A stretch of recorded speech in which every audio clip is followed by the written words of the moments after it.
The hostess had known it too. She'd looked at his worn canvas jacket and his 3-day stubble and the tired shadows under his eyes, and for a moment Ethan had seen the calculation happening behind her professional smile. Can this man afford to be here? Should I seat him near the window or hide him in the back where the real clientele won't have to see him? She'd chosen somewhere in between, a small 2-person booth near the kitchen entrance, far enough from the elegant center tables that he wouldn't disturb anyone, close enough to the door that he could leave quickly if the establishment decided he was lowering the ambiance. Ethan didn't care. He just needed 1 hour, 60 minutes of silence, of sitting somewhere that wasn't his cramped apartment with its perpetually dripping faucet and its walls that seemed to close in tighter every day. His mother had taken Lily for the afternoon, a rare gift, offered with the kind of gentle concern that made his chest ache. 37 years old, Sloan. 37. The voice came from a silver-haired woman at the head of the table, dripping with the particular venom that only family could manufacture. When I was your age, I had 3 children and a husband who actually came home at night. What do you have? An empty apartment and a job that's already taken everything from you. Ethan's jaw tightened. He knew that tone, had heard variations of it his whole life, though never quite this polished, never wrapped in silk scarves and $100 manicures. Mother, this isn't the place. A man at the table tried to intervene, his voice carrying the weary resignation of someone who'd fought this battle many times and lost every single one. The place is exactly right, Harrison. We're celebrating your father's birthday. We're together as a family. And I simply think it's worth noting that your sister seems determined to die alone. The words landed like a physical blow. Ethan felt his mouth close open again. What? Just for today. Just for the next hour. The woman's hands were clasped in front of her, knuckles white in a way that reminded Ethan painfully of her daughter. If Sloan has a fiancé, someone real, someone they can see and interrogate, then they'll have to stop. They won't have anything to attack her with. She won't be the sad, lonely spinster anymore. She'll be a woman who found someone, who chose someone, and they'll have to pretend to be happy for her because that's what polite people do in public. But I'm not. Look at me. Ethan gestured at himself, at his worn jacket, at everything about him that screamed wrong tax bracket. I'm not exactly the kind of man your family would believe someone like your daughter would. That's exactly why it might work. The woman leaned closer, her voice dropping to barely a whisper. Sloan Elizabeth Mercer. And yours? Marion Mercer. Marion. Ethan took a breath. Does your daughter know you're over here asking a stranger to pretend to be engaged to her? No? Marion's voice was steady, but Ethan could see the tremor in her hands. She'd be furious. She'd say I was interfering, that she can handle it, that she doesn't need anyone to rescue her. A pause. But I'm her mother, and I've watched her handle it for 15 years, and every time she comes out of these gatherings a little more closed off, a little more convinced that she's not allowed to want things that other people have. And I can't watch it happen again without trying something. Ethan thought about Lily, thought about what he would do, what lines he would cross, what insane risks he would take if someone was hurting his daughter, and he had even the slightest chance of stopping it. If I do this, he said slowly, your daughter might hate you. Ethan could hear his own heartbeat, could feel the weight of a dozen stares pressing against him like physical force. The grandmother spoke first, her voice sharp with disbelief. Her what? Fiancé? Marion smiled, and Ethan had to admire the performance. They've been keeping it quiet. You know how private Sloan is, but I convinced them it was time to share the good news. Ethan looked at Sloan. Her mask had cracked. Just for an instant, just enough for him to see the chaos underneath, confusion, panic, anger, and something else, something that might have been desperate, fragile hope. Their eyes met, held. I know this is insane, Ethan tried to communicate without words. I know you didn't ask for this, but I'm here now, and I'm not going to let them hurt you anymore, not if I can help it. Something shifted in Sloane's expression. The panic receded, replaced by calculation, assessment. She was reading him, Ethan realized. The grandmother had recovered from her initial shock. Her eyes, sharp, calculating, predatory, were fixed on Ethan with an intensity that would have made a lesser man wither. "I don't believe we've been introduced properly," she said, each word dripping with ice. "I'm Vivian Mercer, Sloane's grandmother." The emphasis on grandmother made it clear that this was both a title and a warning. "And you are Ethan, was it? Ethan Brooks?" "Yes, ma'am." Ethan met her gaze directly, refusing to look away. He'd faced down tougher customers than this. Foremen who screamed, clients who refused to pay, his ex-wife's lawyer with his shark smile and his endless accusations. Vivian Mercer was just another person who thought she could intimidate him into submission. She was about to learn otherwise. "Brooks." Vivian turned the name over like she was examining a slightly dirty coin. "I don't recognize the name. And when exactly did this whirlwind romance lead to a proposal? Because I have to say I'm absolutely fascinated to hear how what did you call yourself, a working man managed to convince someone of Sloane's stature to accept a ring." "Portia." Harrison's warning came through gritted teeth. "What?"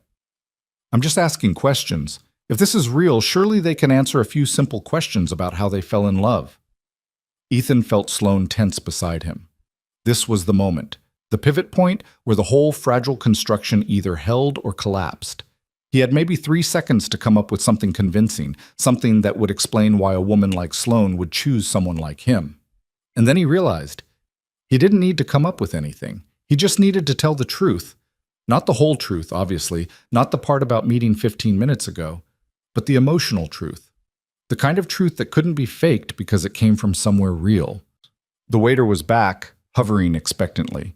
Sloane ordered something in a smooth, competent voice. Ethan wasn't paying attention to what. And he mumbled agreement to whatever she'd chosen for him. When they were alone again, she said, "What's her name? Your daughter?" "Lily." "That's beautiful." Something softened in Sloane's expression just slightly. "You said she's 7? 7 going on 30. She's convinced she knows everything about everything, and the worst part is she's usually right." Ethan found himself smiling, the way he always did when he talked about Lily. "She's doing a report on butterflies right now. Do you know how many facts about butterflies exist? Because I do now. All of them. Every single one." Sloane laughed, a real laugh, surprised out of her, quickly stifled but genuine in a way that nothing else at this table had been. Portia's head snapped toward them, her eyes narrowing. "Something funny?" she asked, her voice sharp. "Do share." Ethan proposed with his grandmother's ring, a beautiful vintage piece, platinum and sapphires, but it was sized for a different era. Sloane has elegant hands, but she's not a Victorian waif. Marion smiled serenely. The jeweler estimated it would be ready by Christmas. We were actually hoping to make the announcement then, but since you've all been so curious about Sloane's personal life today, we decided to share the news early. It was brilliantly done, plausible, detailed, delivered with just enough gentle reproach to make Portia squirm. Ethan had to admire the craftsmanship. "Sapphires," Vivian said, her voice thoughtful. "Not diamonds? How unconventional." "Sloane's favorite color is blue," Ethan said, because it seemed like the right thing to say, because it felt true even though he had no way of knowing it. Under the table, Sloane's hand squeezed his again. When he glanced at her, something flickered in her eyes. Surprise, maybe? Or the beginning of trust? "It is, actually," she said softly. "Since I was a child. How did you—" "Lucky guess." Ethan shrugged, but his heart was beating faster. "Your dress, your earrings, the way you light up when we pass anything blue in shop windows. I pay attention." It was a lie, technically. He couldn't know about shop windows or lighting up or any of the intimate details that came from actually knowing someone. But the dress was a deep blue, he realized, and her earrings, small, elegant studs, caught the light with an aquamarine glitter. Sometimes the universe aligned in your favor. Sometimes you guessed right. The appetizers arrived. Under cover of passing plates and complimenting the chef's artistry, Ethan caught his breath and tried to figure out how the hell he was going to survive the rest of this meal. Because he was in it now, deep in it.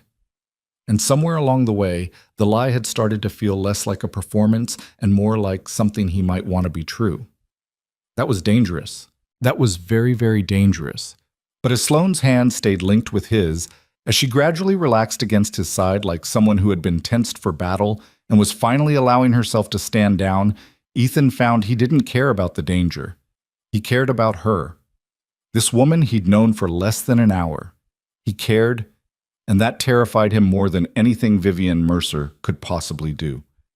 The main course came and went. Ethan managed to navigate the minefield of questions about his work. I'm a contractor, residential renovations mostly. His education, state school, nothing fancy. And his expectations for the future, wherever Sloane wants to go, that's where I want to be. Harrison turned out to be an ally of sorts. Every time the interrogation got too pointed, he would redirect the conversation or pointedly change the subject. He seemed genuinely protective of his sister, even if he lacked the courage to confront their grandmother directly. Marion watched everything with careful eyes, occasionally feeding Ethan information under the guise of casual conversation. Sloane was just in Tokyo last month. She always says the architecture inspires her. You should take Ethan to that little jazz club you love, darling. He seems like someone who would appreciate good music. And Sloane was a revelation. Once she committed to the performance, she was magnificent. She leaned into Ethan like he was her anchor, laughed at things he said whether they were funny or not, found excuses to touch him.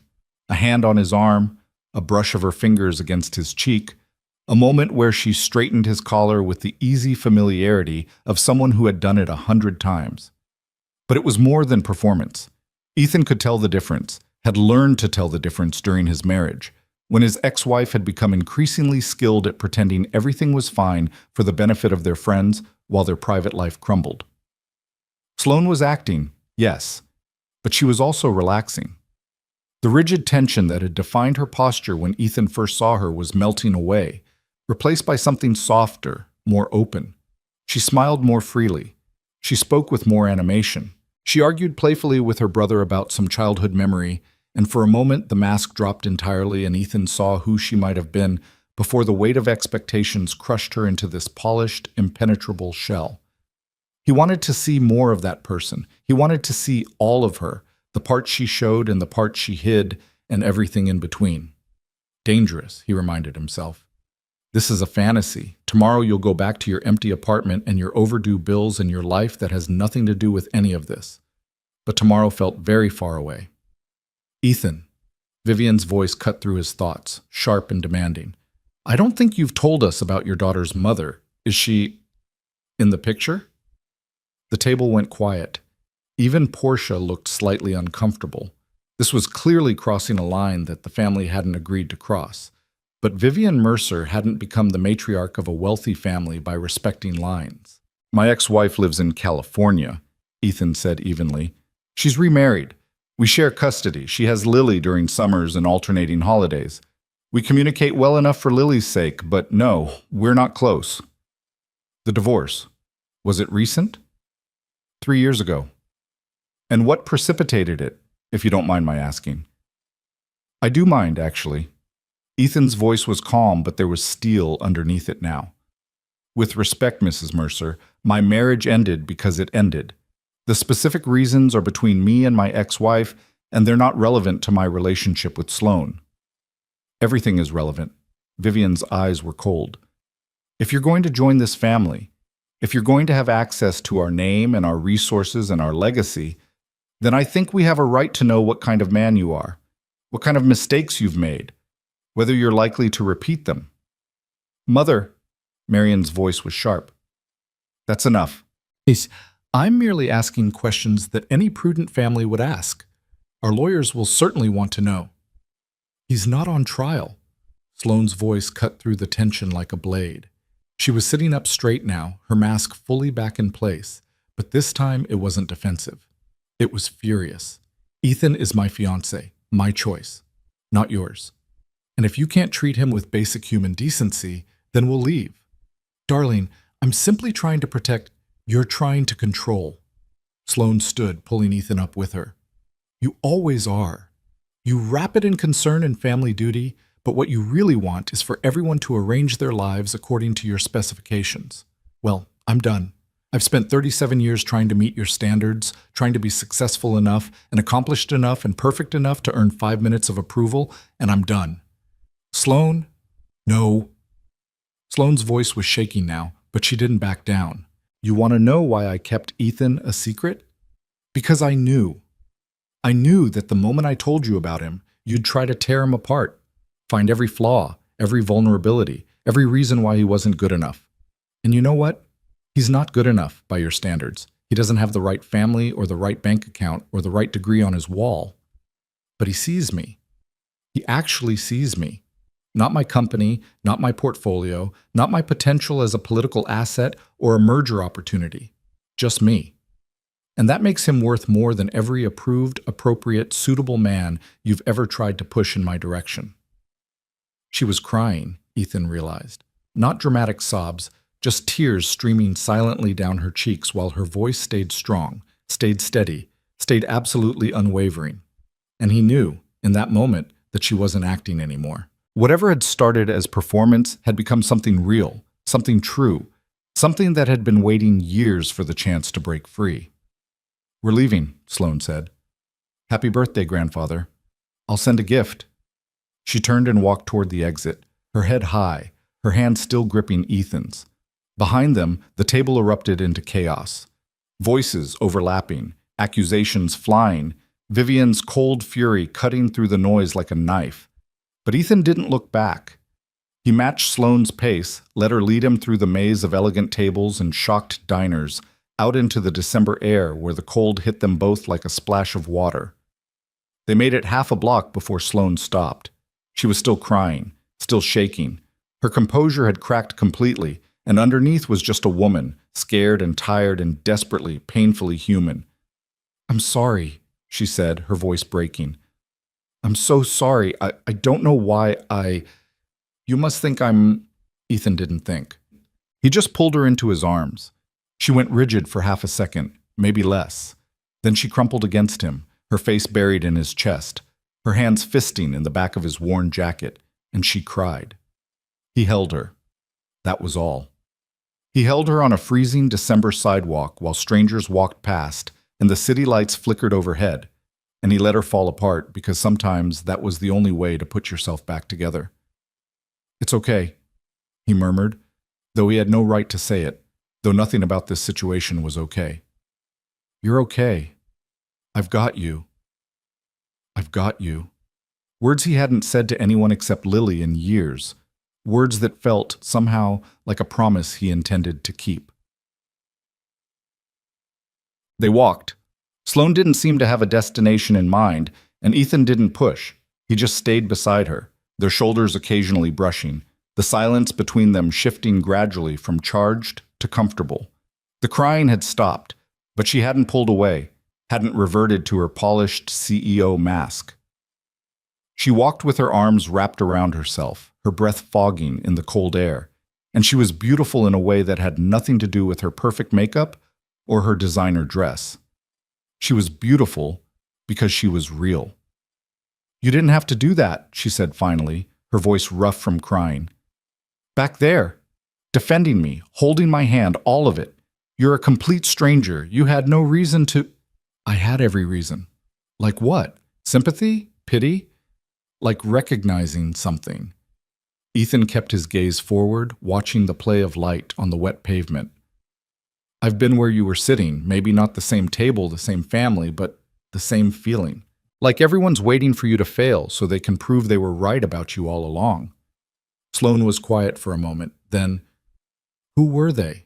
The people waiting for you to fail.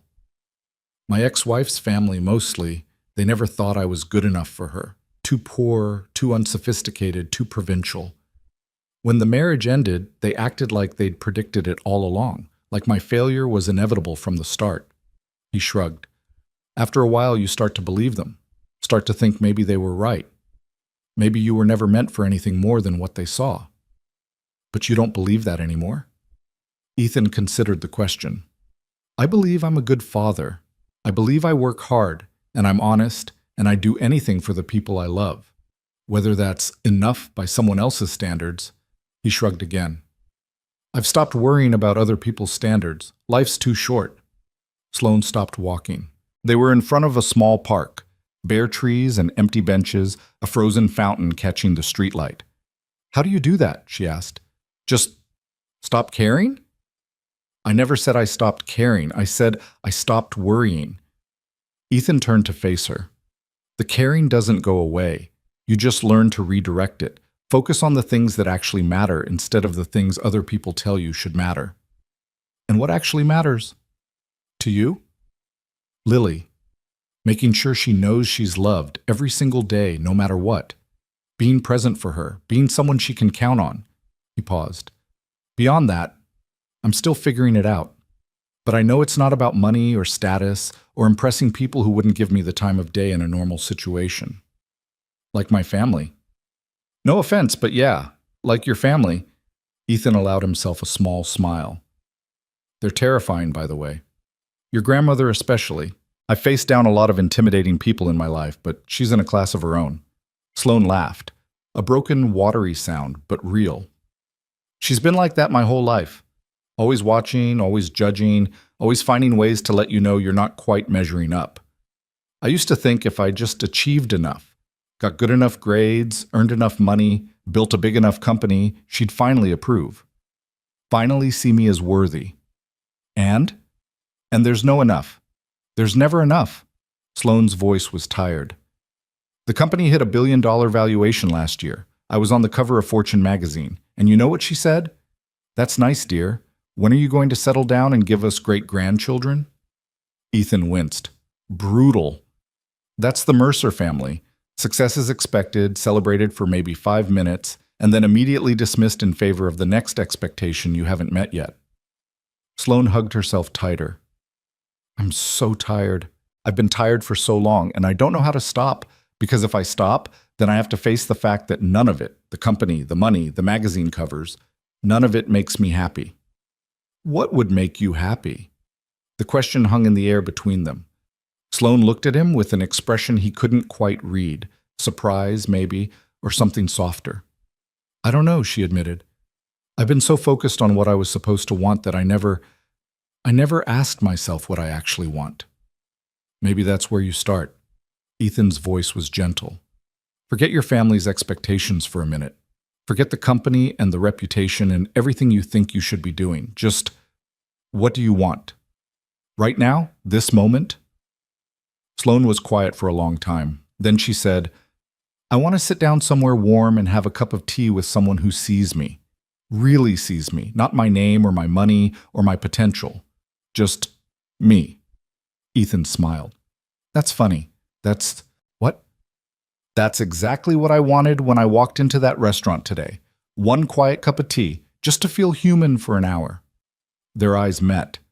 Something passed between them. Recognition, understanding, the beginning of a connection that had no right to exist but did anyway. There's a coffee shop around the corner, Sloane said.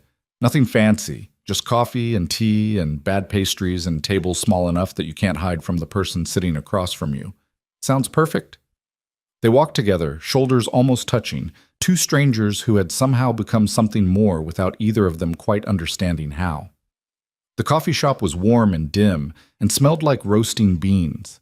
They found a corner table, ordered tea, Earl Grey for Ethan, chamomile for Sloane, and sat across from each other in comfortable silence. So, Sloane said eventually, Ethan Brooks, single father, contractor, fake fiancé extraordinaire. Tell me something about yourself that has nothing to do with your divorce or your job or the insane thing you did for a stranger today. Ethan thought about it. I can juggle. Not well, but well enough to impress a 7-year-old. Sloane laughed. Really? Really? Lily went through a circus phase last year. I spent 3 weeks learning to keep 3 balls in the air so I could be part of her bedroom circus performances. He grinned at the memory. I was the opening act. She was the main attraction, obviously. Obviously, Sloane's smile was warm, real. What else? What do you do when Lily's not around? Who is Ethan Brooks when he's not being a father or a contractor or a guy who lies to rich families for sport? I read. A lot. Mostly history and biography. I like understanding how people got to be who they are, what shaped them, what choices they made when everything was on the line. He shrugged. And I cook. Nothing fancy, but I learned that if I wanted Lily to eat vegetables, I had to get creative. So now I can make broccoli taste like a treat, which is basically a superpower. Broccoli as a superpower? Sloane shook her head, but she was smiling. I think you might be the most interesting fake fiancé I've ever had. How many have there been? You're the first. Her smile flickered, became something more vulnerable. You're the first person who's ever stepped in like that. Taken my side without even knowing me. Your mother asked nicely. My mother has asked a lot of people nicely over the years. None of them ever said yes. Ethan held her gaze. Then maybe I'm just the first person who recognized what I was seeing. And what were you seeing? Someone who needed backup. Someone who deserved backup. Someone who'd probably been fighting alone for so long she'd forgotten that help was even an option. Sloane's eyes shone. She blinked rapidly, looking away. You know, she said, her voice carefully light, for a complete stranger, you're remarkably good at saying exactly the right thing. I'm not trying to say the right thing. I'm just saying what's true. Same thing, sometimes. They sat in silence again, but it was different now. Warmer. Like the space between them had contracted, like they were sharing something invisible and precious that neither of them could quite name. Ethan's phone buzzed. He glanced at it, a text from his mother. Lily's asking when you'll be home. She wants to show you her butterfly drawing, real life, calling him back. I should go, he said reluctantly. My daughter's waiting. Of course. Sloane nodded, her expression smoothing into something more composed, but not the cold mask from before. Something in between, like a door left slightly ajar. Thank you, Ethan, for everything, for the most surreal, unexpected, strangely wonderful afternoon of my life. Thank you for not having me arrested for impersonation. She laughed. The thought crossed my mind several times, actually. They both stood. Sloane extended her hand, formal and businesslike, but when Ethan took it, she didn't let go right away. Your mother has my number, she said. In case you ever want to have tea again. Without the family ambush this time. Ethan felt his heart do something complicated in his chest. I'd like that. So would I.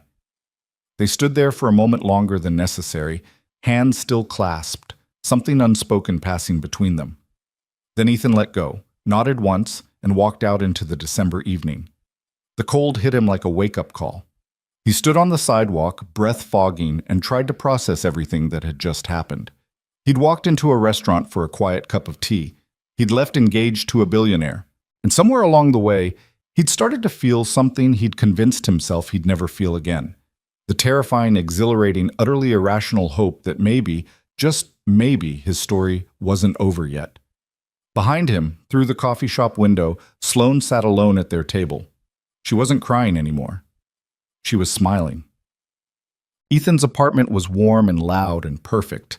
Lily launched herself at him the moment he walked through the door, a whirlwind of blonde curls and boundless energy and butterfly facts spilling out faster than he could track. Daddy, did you know that monarch butterflies can fly 3,000 miles? That's like going from here to California and back.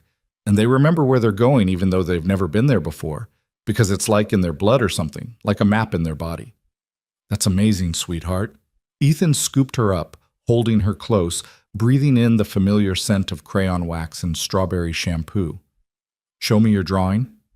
She wiggled free and raced to retrieve her masterpiece, a riot of orange and black wings against a blue sky, surprisingly detailed for a 7-year-old. See, I put the mountains in the back because that's where they go to sleep for the winter. And this is the sun, and this is the ocean, and this little one right here. She pointed to a smaller butterfly set apart from the others. This one got lost, but she's going to find her family again because butterflies are really good at finding their way home.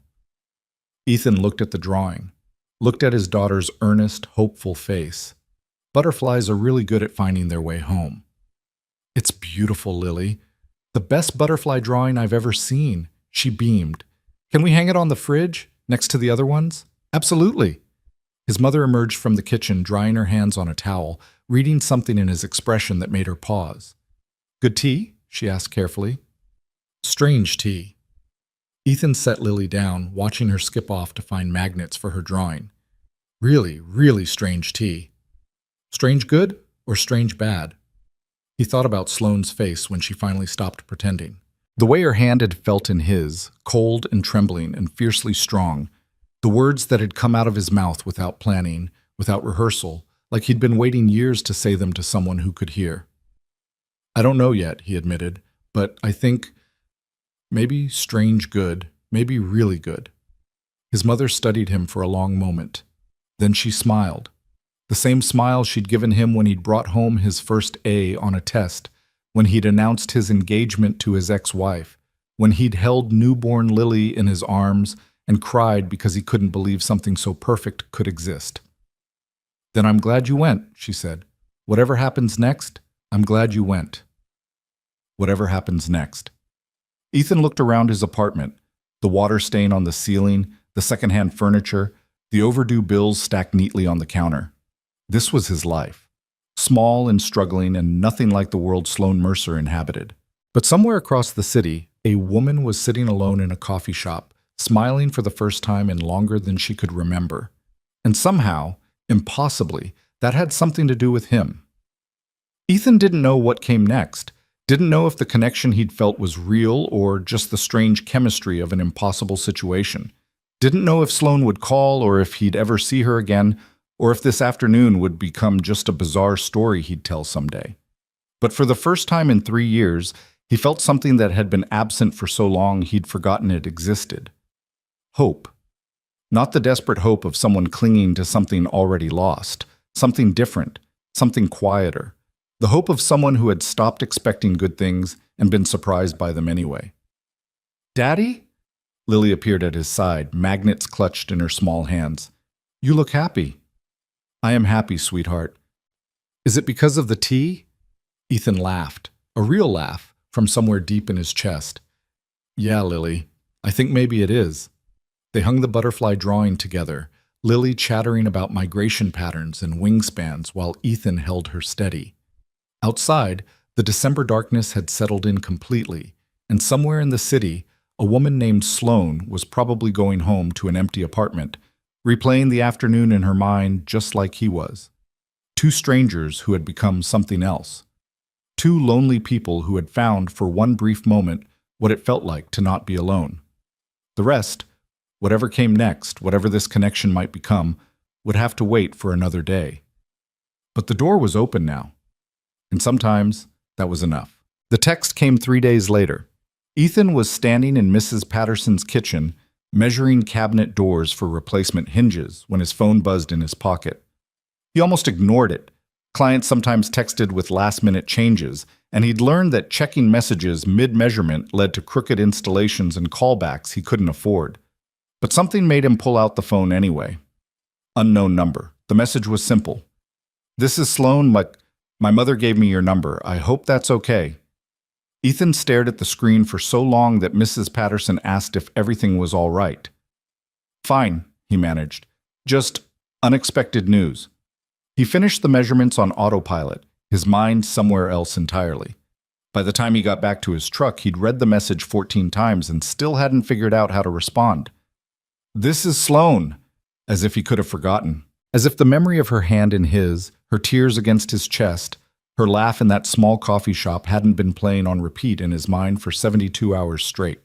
He sat in the driver's seat, engine off, December cold seeping through the windows, and typed 6 different responses before deleting them all. Finally, he settled on, more than okay. How are you? The 3 dots appeared immediately. Disappeared. Appeared again. Surviving. My grandmother hasn't spoken to me since the restaurant. My mother is thrilled. My brother keeps texting me articles about setting boundaries with toxic family members. It's been eventful. Ethan smiled despite himself. Sounds exhausting. It is. But also freeing. I've never walked out of a family gathering before. Never said any of those things out loud. It's like I've been holding my breath for years and finally remembered how to exhale. He thought about that for a moment. About what it must have cost her to break that pattern. To crack open the armor she'd spent decades building. Exhaling is underrated, he typed. Most people don't realize how much energy it takes to hold everything in until they finally let go. Speaking from experience, 3 years of it. After my divorce, I spent so long pretending I was fine that I forgot what fine actually felt like.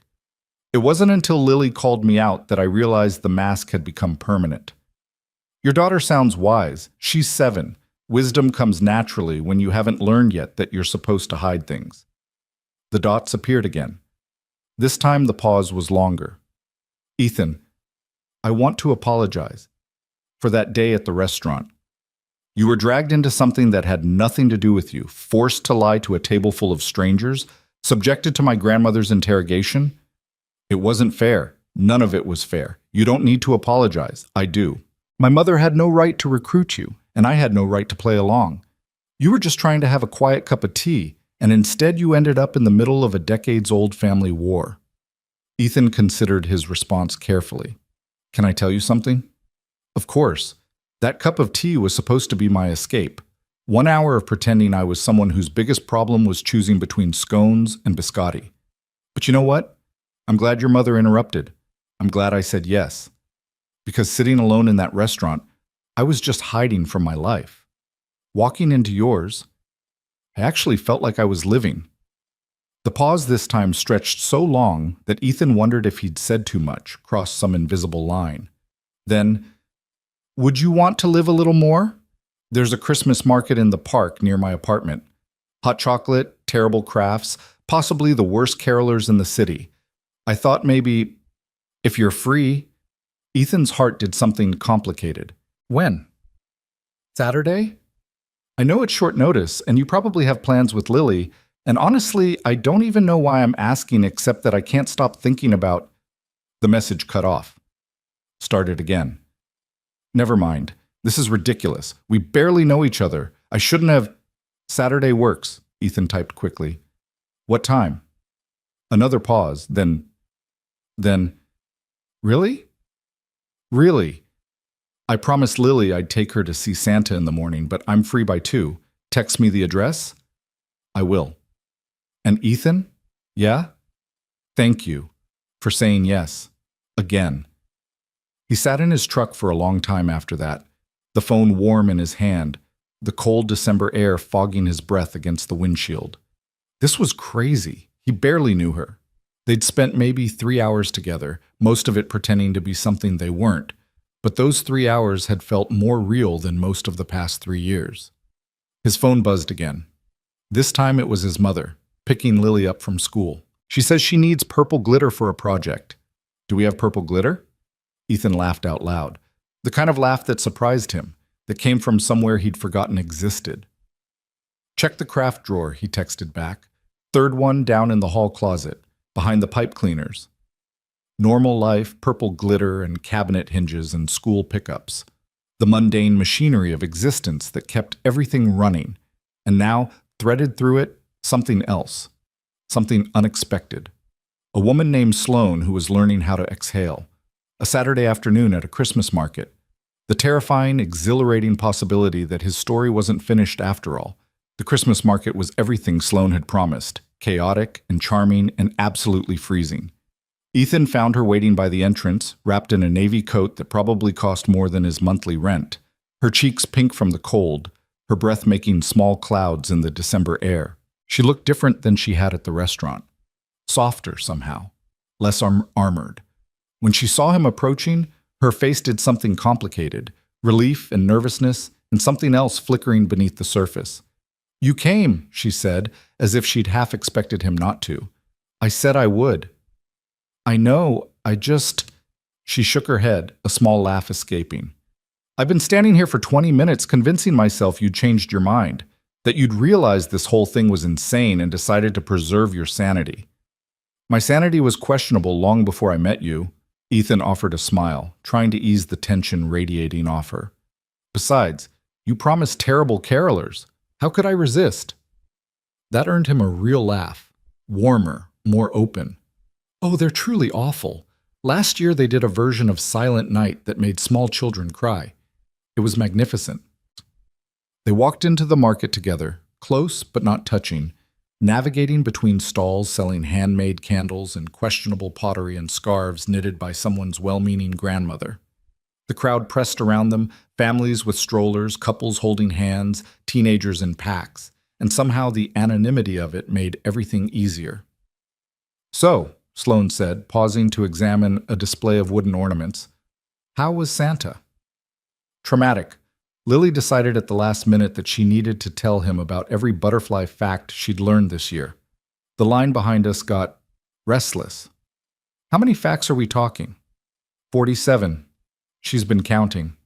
Sloane picked up an ornament, a small carved star, and turned it over in her gloved hands. "I was never that brave as a child. Too worried about what people would think, whether I was talking too much, whether I was being appropriate." She set the ornament back down. "By the time I was 7, I'd already learned to edit myself before speaking. That's a hard lesson to learn young." The Mercer family specializes in hard lessons. Her voice was light, but Ethan heard the weight underneath it.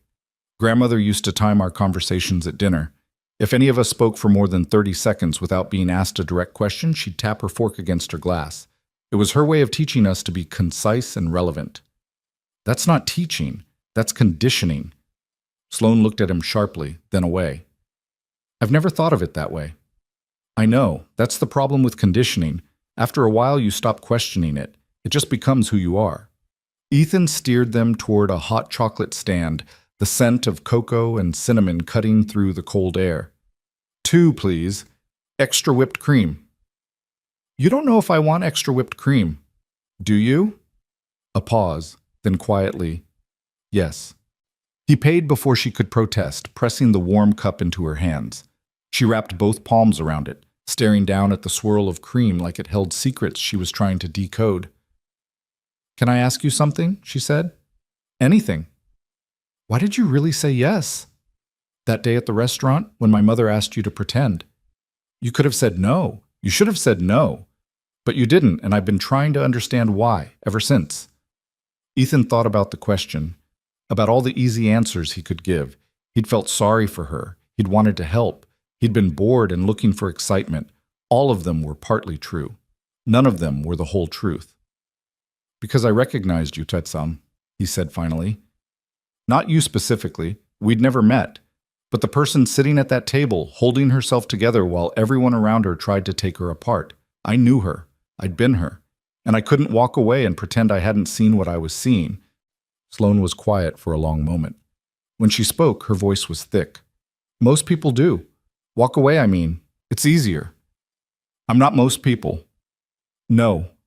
She looked at him then, really looked, her blue eyes searching his face for something she seemed afraid to find. "No, you're not."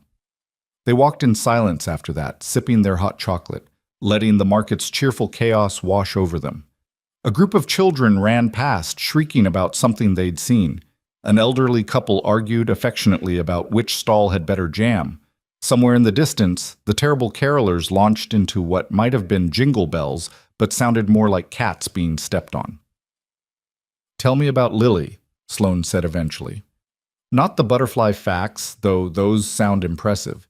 Tell me who she is, what makes her laugh, what she dreams about." The question caught Ethan off guard. People asked about Lily all the time, but usually they wanted logistics. How old is she? What grade? Does she like school? They didn't ask what made her laugh. "She's stubborn," he said, "painfully stubborn. She gets an idea in her head and nothing on earth can move it. Last month she decided she wanted to learn to whistle, and she practiced for 3 hours straight until she could do it. My ears are still recovering." Sloane smiled. "What else?" "She's kind.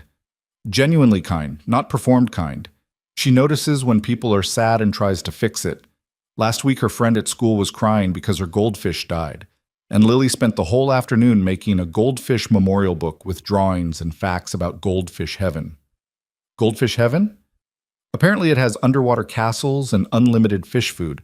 Lily's theology is creative." They had stopped walking, standing near a small gazebo strung with fairy lights. The crowd had thinned here, leaving them in a pocket of relative quiet. "She sounds wonderful," Sloane said. "You're lucky."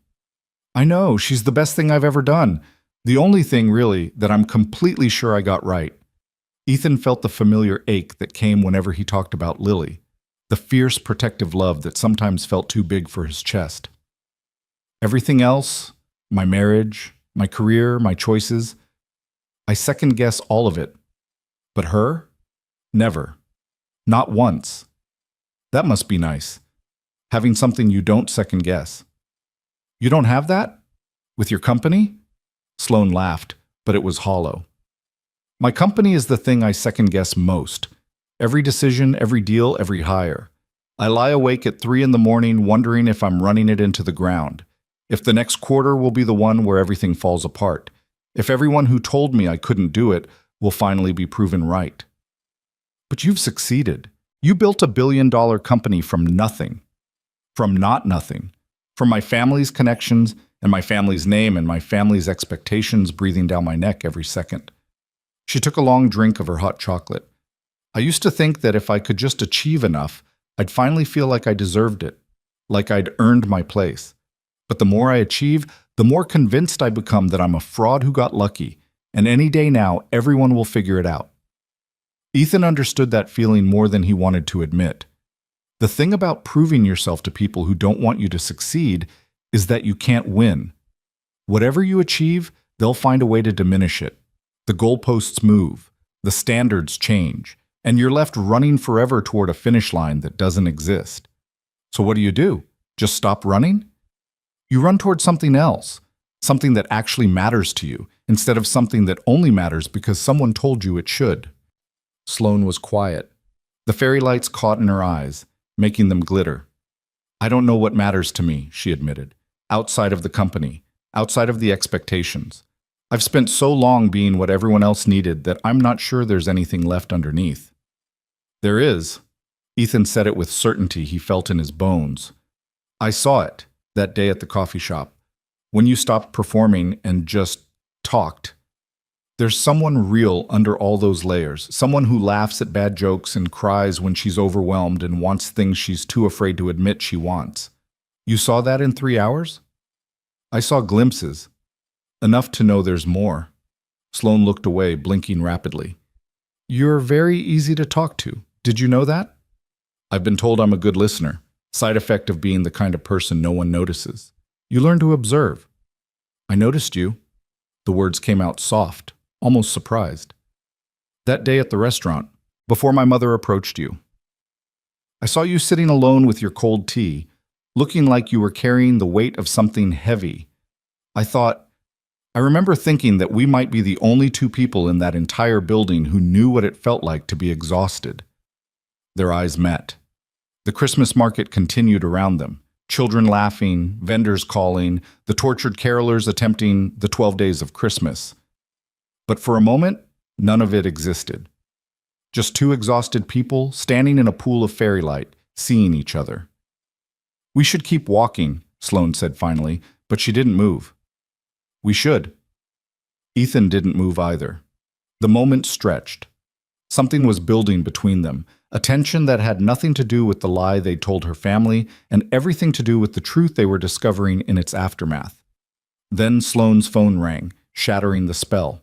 She pulled it out, glanced at the screen, and her expression shifted into something closed and professional. I have to take this. I'm sorry. It's work. I know. She answered, already stepping away, her voice transforming into the crisp, commanding tone Ethan imagined she used in boardrooms. He watched her pace near the gazebo, one hand pressed to her ear, nodding at something the caller said. This was her real life, he realized, not Christmas markets and hot chocolate and conversations about what mattered. Her real life was phone calls that couldn't wait and decisions that affected thousands of people and a company that demanded every piece of her. And his real life was cabinet hinges and overdue bills and a 7-year-old who needed him home for dinner. 2 different worlds. They'd collided for a moment, but the physics of that collision couldn't last forever. Sloane ended the call and returned, her face apologetic. I'm so sorry. There's a situation with one of our acquisitions. I need to go. I understand. I don't want to. The admission seemed to surprise her as much as it surprised him. I've been looking forward to this all week, and now there'll be other markets, other hot chocolates. Ethan kept his voice light, even as something heavy settled in his chest. Go save your company. The carolers were traumatizing me anyway. She laughed, but her eyes were sad. Can I call you after this is sorted? I'd like that. Sloane hesitated, then stepped closer. Her hand found his, brief, warm, significant. Thank you, she said. For this, for everything. And then she was gone, disappearing into the crowd with her phone already pressed to her ear again, her navy coat swallowed by the sea of winter jackets and shopping bags. Ethan stood alone in the fairy light for a long time, his hot chocolate growing cold, watching the space where she'd been. The call came 4 days later, then another the day after that, then texts that stretched into conversations that stretched into hours. Ethan learned things about Sloane that the tabloids would never print, that she was terrified of heights but forced herself to take helicopter rides because showing fear was not an option, that she'd wanted to be a veterinarian as a child before her grandmother dismissed it as unsuitable for someone of her position, that she read mystery novels in secret because her family considered fiction a waste of intellectual capacity. And Sloane learned about him, about the carpentry business he was slowly building, one satisfied customer at a time, about his dream of buying a small house with a yard where Lily could have a dog, about the night terrors that had plagued him after the divorce, and how Lily crawling into his bed during thunderstorms had somehow healed them both. They talked about nothing and everything, about favorite movies and childhood fears and the specific way December light looked in the late afternoon, about the things they'd lost and the things they were still hoping to find. Ethan started to realize that he was in trouble, not the kind of trouble he'd expected, the kind where he got caught in a lie or found himself out of his depth in her world. Worse trouble. The kind where he looked at his phone every 5 minutes, hoping for a message. The kind where her laugh played on repeat in his memory. The kind where he caught himself imagining futures that had no business existing. He was falling for Sloane Mercer. Not for her money or her status or the life she could offer. He'd never cared about any of that. He was falling for the woman underneath, the one who texted him pictures of ridiculous corporate gifts she received and asked for his opinion on which ones would make the best white elephant donations. The one who admitted at 2 a.m. that she sometimes talked to her houseplants because they were the only things in her apartment that didn't expect anything from her.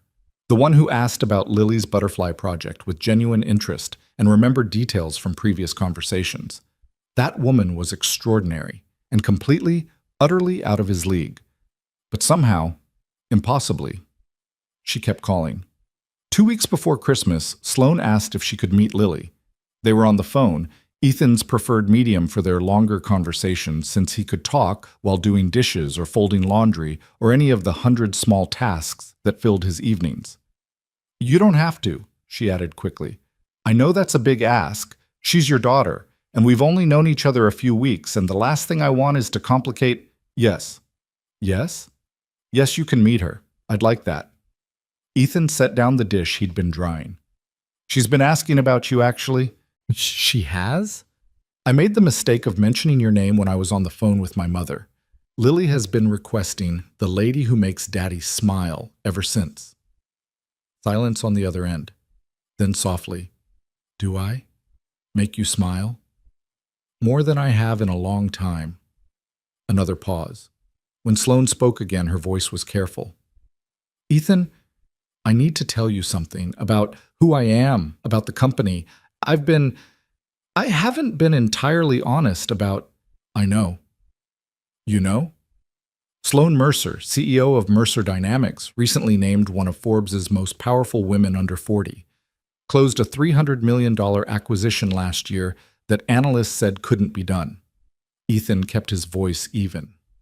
I looked you up after our first meeting. I'm not living under a rock. The silence this time was heavier. And you kept talking to me? Why wouldn't I? Because I lied. At the coffee shop, when I was just Sloane. I let you think I was some mid-level executive, not— You let me think you were a person who was tired and lonely and trying to figure out what mattered, which is exactly what you are. The rest is just context. Context that changes everything. Does it? Ethan moved to the window, looking out at the December night. You're still the woman who cries at her grandmother's cruelty and laughs at bad carolers and sends me pictures of houseplants at midnight. The Forbes profile doesn't change any of that. But it changes how the world sees me, how people treat me. Once they know, I stop being a person and start being an opportunity, or a threat, or a prize to be won. Her voice cracked. I wanted there to be one person who saw me without all of that, who didn't calculate my net worth before deciding if I was worth knowing. Is that why you didn't tell me? Yes. I know it's selfish. I know I should have been upfront from the beginning. But those conversations we've been having, the ones where you ask what I want instead of what I can do for you, I haven't had that in years. Maybe ever. Ethan thought about what she was saying, about the loneliness of being seen as a symbol instead of a person. He understood it, in a way. After his divorce, people had looked at him and seen single father, or failed husband, or struggling contractor, and he'd felt himself flattening into those labels, becoming less dimensional with every assumption. I'm not going to pretend it doesn't matter, he said finally. Your world is different from mine. The scale of it, the stakes of it, that's real, and we'd both be naive to ignore it. I know. But here's what I also know. He pressed his hand against the cold glass of the window. When I'm talking to you, I'm not talking to a CEO. I'm talking to Sloan, and I don't know how to be anything other than Ethan with you. A guy with calloused hands and a tight budget, and a daughter who knows more about butterflies than anyone should. If that's not enough for your world, I understand, but I'm not capable of being more. Ethan, her voice was thick. You're not supposed to be more. You're supposed to be exactly what you are. That's the whole point. Then we don't have a problem, do we? The question hung in the air between them. On the other end of the line, he heard Sloan take a breath, shaky, uneven, the breath of someone fighting tears. No, she whispered. I guess we don't. They met at the park near Ethan's apartment.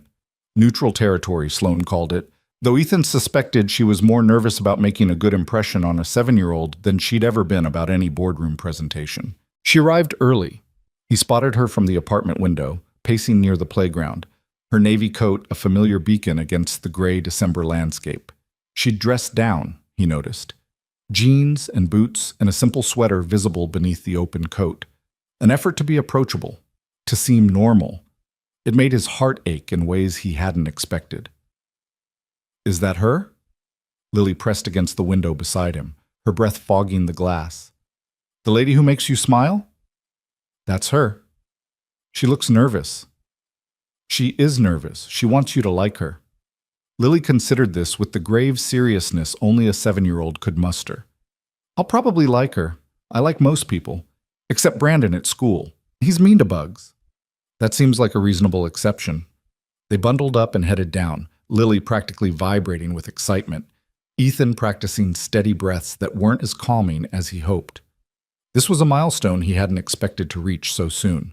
Introducing his daughter to someone he was, dating? Was that what they were doing? He still wasn't sure, but it felt like something. Something real and terrifying and worth protecting. Sloan spotted them approaching and went very still. Ethan watched her straighten her posture, then consciously relax it, then seemed to forget what to do with her hands. It was the most human he'd ever seen her. Sloan, he said when they reached her. This is Lily. Lily, this is Sloan. Lily studied Sloan with the unfiltered directness of childhood. You're tall, she announced. I am, Sloan agreed, a smile tugging at her lips. Does that bother you? No, it's good for reaching things on high shelves. Daddy has to use a stepladder sometimes. I do not, Ethan protested. You do. I've seen you. Lily turned back to Sloan. Do you know about butterflies? I know some things. I know they start as caterpillars and go through metamorphosis. Lily's eyes lit up. Do you know about the monarch migration? I know they travel very far. 3,000 miles, isn't it? That was the detail from Ethan's story. He felt something warm spread through his chest. She'd remembered, filed it away, brought it out now to connect with his daughter. Lily was already off and running, grabbing Sloane's hand to drag her toward the playground, launching into a lecture about wing patterns and migration routes, and the specific trees where monarchs gathered in Mexico. Sloan let herself be pulled, looking back at Ethan with an expression of delighted overwhelm. He followed at a distance, watching them. Sloan on the swings, Lily explaining proper swing pumping technique, Sloane examining a patch of frozen grass where Lily insisted fairies lived in summer. Sloane crouched down to inspect a particularly interesting rock, listening with complete attention as Lily explained why it might contain fossils. She was good at this, Ethan realized, not in the practiced way of someone performing interest, but in the genuine way of someone who had forgotten how to play and was remembering it now, in real time, through the eyes of a child. "Daddy!" Lily came running over, Sloane trailing behind. "Sloane says she's never built a snowman. Can you believe it? Never." "It's true," Sloane admitted, slightly breathless. "My family didn't really do outdoor winter activities. There were skiing trips, but organized ones, with instructors." "That's so sad." Lily's face was the picture of 7-year-old sympathy. "We should build one. Right now. There's enough snow in that corner." "Sweetheart, I don't know if Sloane has time." "I have time." Sloane cut him off, her eyes meeting his. "I have all the time in the world." They built the world's most lopsided snowman. Lily supervised. Sloane followed instructions with the serious dedication she probably brought to merger negotiations. And Ethan found himself laughing more than he had in months. The snowman ended up with stick arms that pointed in opposite directions, stones for buttons that Lily arranged in a zigzag pattern, and a carrot nose that kept falling off until Sloane wedged it in at a precise angle she declared structurally optimal. "He needs a name," Lily announced when they finished. "I think we should call him Gregory." "Why Gregory?" Sloane asked. "Because he looks like a Gregory. Don't you think so?" Sloane studied the snowman with exaggerated seriousness. "You know what? You're absolutely right. He's definitely a Gregory." Lily beamed. Then, without warning, she threw her arms around Sloane's legs in a fierce hug. Sloane froze, just for a second, surprise flickering across her face. Then she bent down and hugged back, her eyes meeting Ethan's over Lily's shoulder.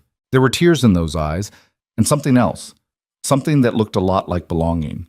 They went for hot chocolate after, a small cafe near the park that Ethan frequented because they gave Lily extra marshmallows. Sloane sat across from them in the booth, her cheeks still pink from the cold, her hair escaping from its careful arrangement, looking more alive than he'd ever seen her. "Thank you," she said while Lily was distracted by the process of fishing marshmallows out of her cup. "For letting me do this. For sharing her with me.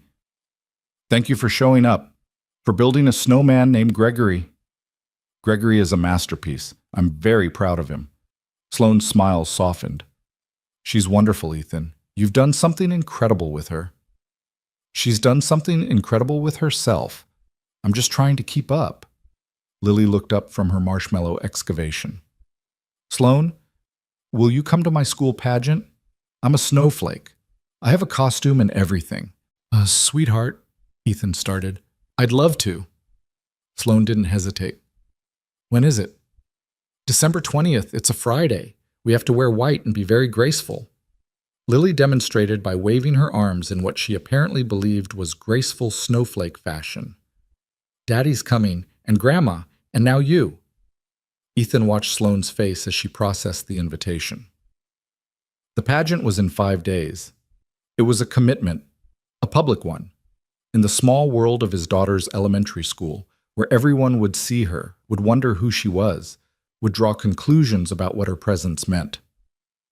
"I'll be there," Sloane said. "I wouldn't miss it." And something in her voice told Ethan she meant it. Not as a polite gesture or a social obligation, but as a promise that changed things. A promise that meant whatever was building between them wasn't just phone calls and coffee shops anymore. It was becoming real. The days before the pageant passed in a blur of activity. Ethan's work picked up. Holiday rush meant homeowners suddenly noticed all the repairs they'd been putting off, wanting everything fixed before relatives arrived. He spent long hours in cold houses, replacing fixtures and patching drywall, coming home exhausted to find Lily practicing her snowflake dance in the living room. Sloane texted throughout.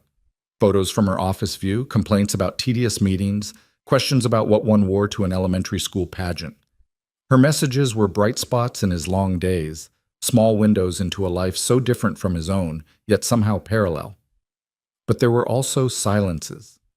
Hours when she didn't respond, when he imagined her in boardrooms making decisions that affected thousands of people, moving through a world he couldn't begin to understand. He tried not to let it worry him, tried to remember that her schedule wasn't about him, that she had a company to run, that whatever they were building would have to accommodate the vast differences in their lives. But late at night, alone in his apartment after Lily had gone to sleep, the doubts crept in. What was he doing? What did he actually think would happen here? She was a billionaire CEO, and he was a contractor who sometimes struggled to make rent. They existed in different universes, had different problems, moved in different orbits. The only reason their paths had crossed at all was a ridiculous lie told in a fancy restaurant. Maybe that's all this was. The extended aftermath of a strange encounter. A connection that felt meaningful because it was unusual, not because it was real. Maybe when the novelty wore off, she'd realize what he already knew, that Ethan Brooks was nobody special, and whatever she'd seen in him had been a mirage created by circumstance. He was spiraling into these thoughts on Wednesday night when his phone rang. "I need to tell you something." Sloane's voice was strained, tight. "Before Friday. Before you see it somewhere else." Ethan's stomach dropped. "What's wrong?" "There's going to be an article. Tomorrow morning. About the acquisition I've been working on." A pause. "And about me. About my personal life." "What kind of article?" "The kind that mentions I was seen at a Christmas market with an unidentified man. The kind that speculates about my secret relationship. The kind that—" Her voice cracked. "I'm so sorry, Ethan. I thought we had more time. I thought I could keep this separate from all of that. But someone took photos, and now—" "Hey!" Ethan sat down heavily on his couch. "Slow down. Tell me what we're dealing with." She did. The article was in a business magazine that covered her industry. It would mention their romantic stroll through the market, speculate about the identity of her companion, and suggest that her distraction might be affecting her leadership of the company. "They do this," she said bitterly. "Every time I'm seen with anyone, they turn it into a story. Like my personal life is public property because I run a company. Like I'm not allowed to have coffee with someone without it becoming evidence of something. But they don't know who I am. Not yet, but they're looking. My communications team is already fielding calls. It's only a matter of time before someone figures it out, and then—" She trailed off. "Then your life becomes part of the story too. Yours and Lily's." Ethan thought about that. About his name in an article. About reporters maybe showing up at Lily's school, asking questions, turning their quiet life into something public. "I should have warned you," Sloane continued. "From the beginning, I should have made clear that being close to me comes with this. With scrutiny and exposure and people digging into your life looking for something to write about. It's not fair. None of it is fair. And if you want to walk away, I'm not walking away. Ethan, I'm not walking away." He said it more firmly this time. "Some magazine wants to write about who you have coffee with? Let them. Some reporter wants to dig into my background?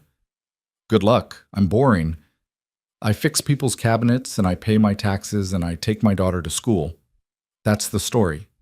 That's all there is. But Lily, I'll talk to her. I'll talk to her school.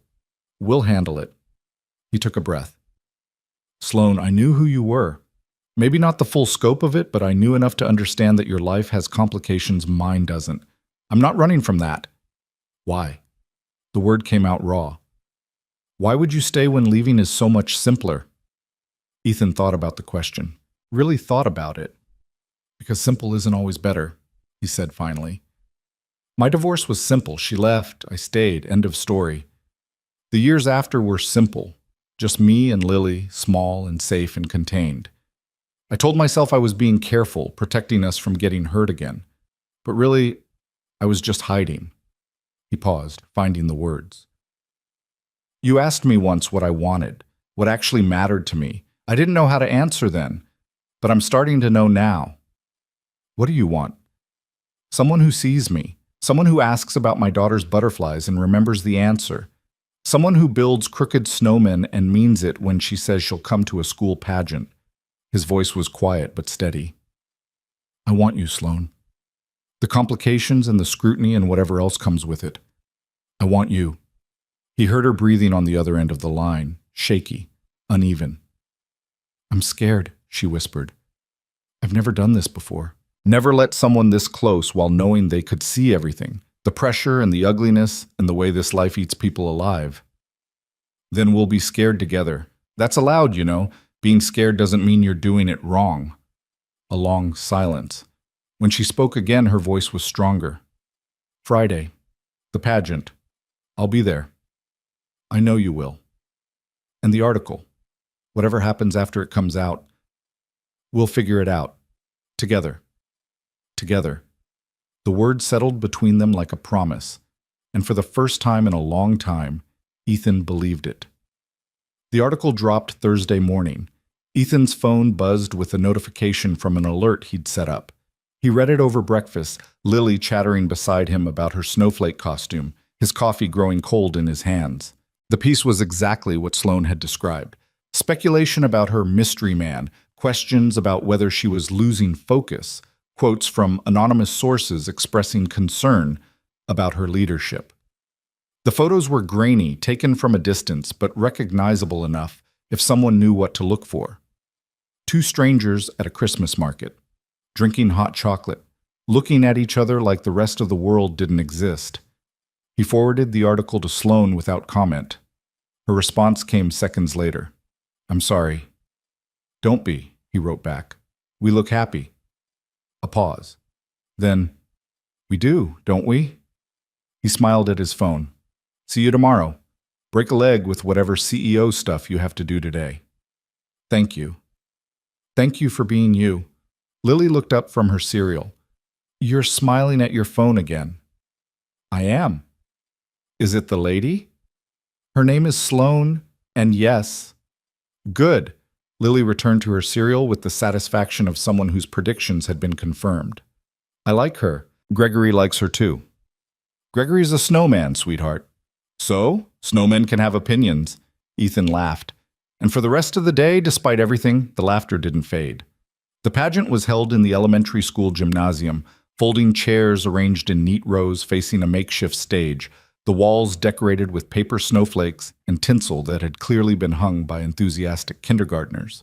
Ethan arrived early to save seats, one for his mother, who was running late due to traffic, and one for Sloane, who hadn't texted since that morning but had promised to be there. The gymnasium filled slowly, parents with phones ready to capture every moment, grandparents with hearing aids turned up, siblings squirming with boredom before anything had even started. By 6:45, Ethan's mother had arrived, flustered and apologizing about a wrong turn.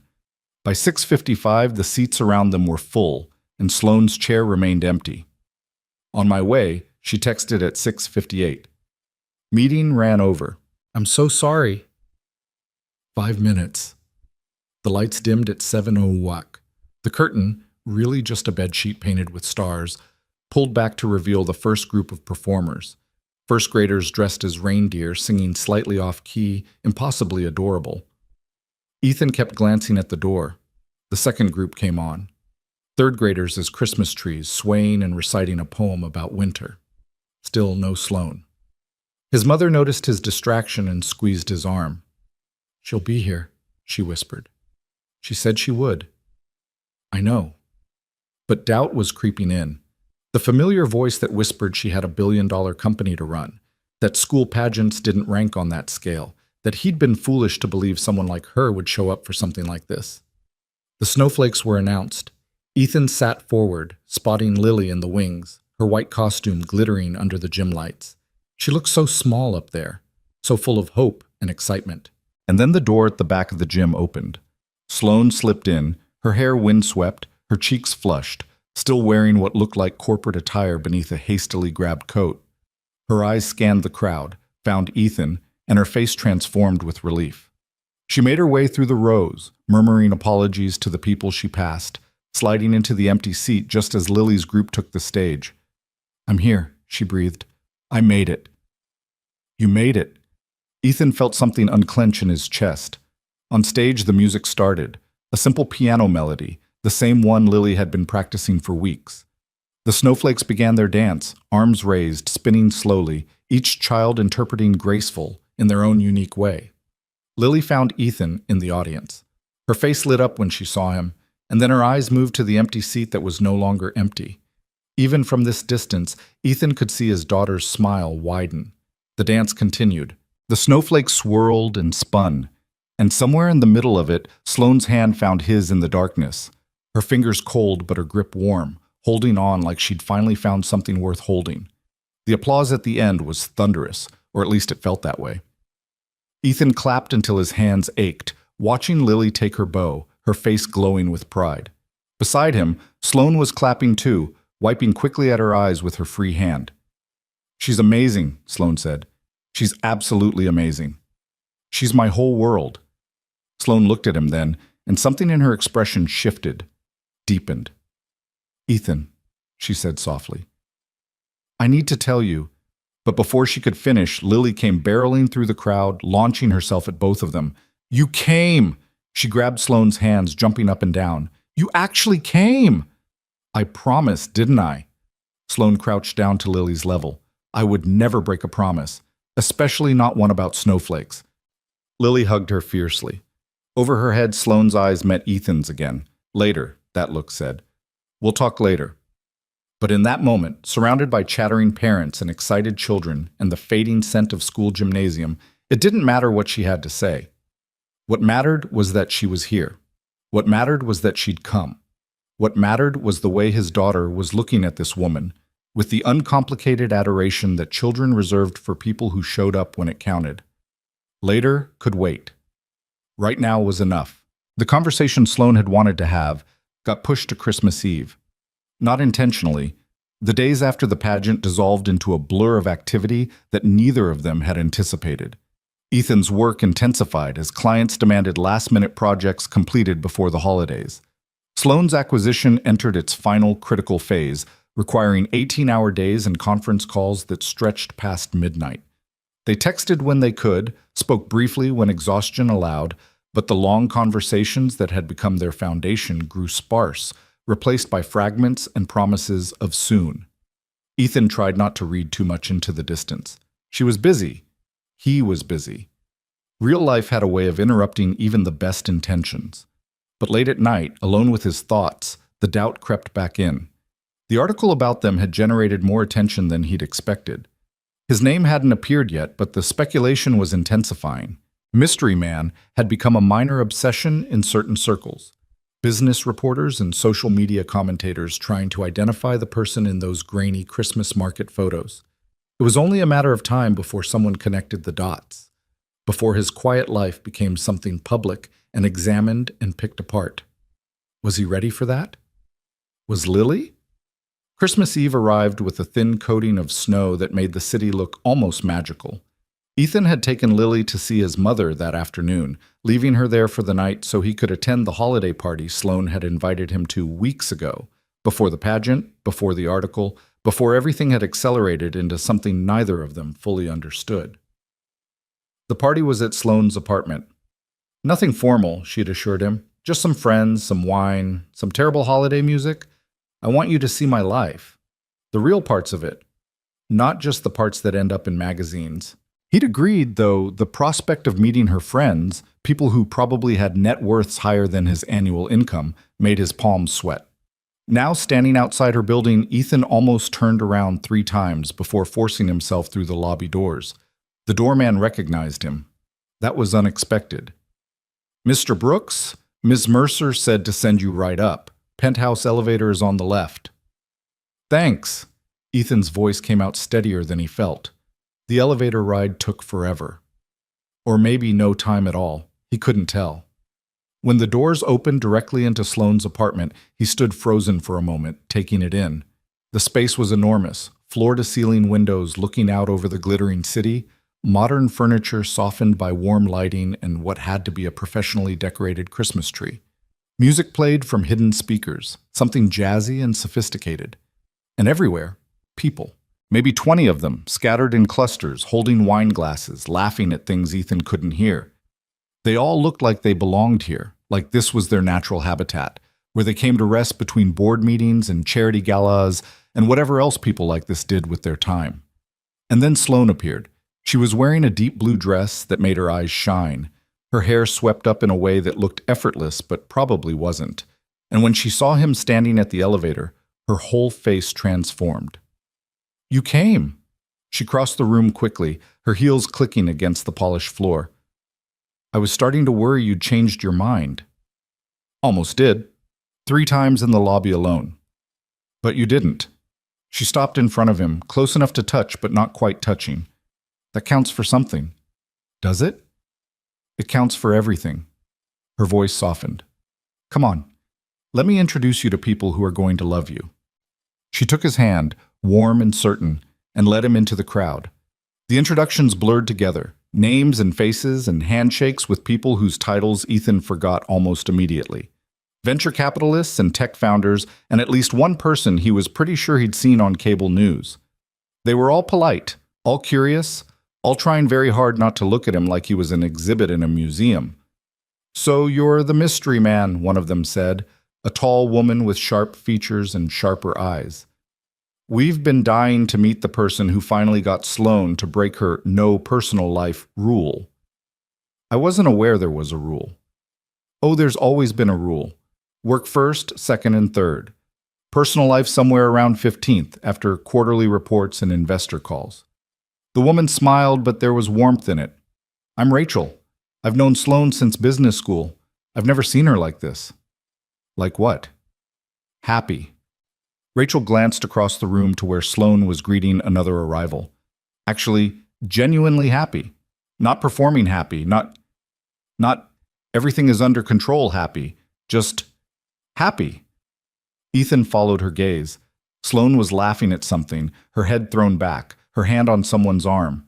It was a version of her he'd seen in private moments, the guard down, the armor off. But never in public like this.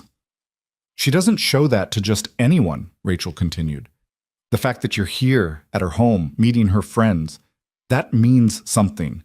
To her, to all of us who've been worried about her for years." "Worried how?"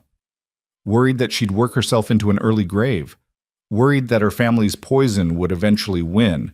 Worried that she'd never find someone who could see past the name and the money and the magazine profiles to the person underneath." Rachel's eyes met his directly. "We're protective of her, probably annoyingly so. But she deserves people who are protective, and I think she's had precious few of those in her life. I'm not going to hurt her." Ethan said it simply, because it was the simplest truth he had. "I believe you." Rachel clinked her glass against the one Sloane had pressed into his hand at some point. "Welcome to the very small club of people Sloane Mercer trusts. We meet irregularly and mostly communicate through worried text messages. You'll fit right in." The party continued around him. Ethan found himself in conversations about things he didn't fully understand. Market fluctuations and regulatory changes, and something about blockchain that he was pretty sure was explained to him in English, but sounded like a foreign language. He nodded in the right places, asked questions when he could think of intelligent ones, and tried not to feel like he was drowning. Through it all, Sloane kept finding him. A hand on his shoulder as she passed. A look across the room that said, "You okay?" without words. Brief moments stolen between her hostessing duties where she'd lean close and whisper things like, "I'm sorry this is overwhelming," or "You're doing great," or just, "I'm glad you're here." Those moments were anchors. Without them, he might have slipped away entirely. Around 11, the crowd started thinning.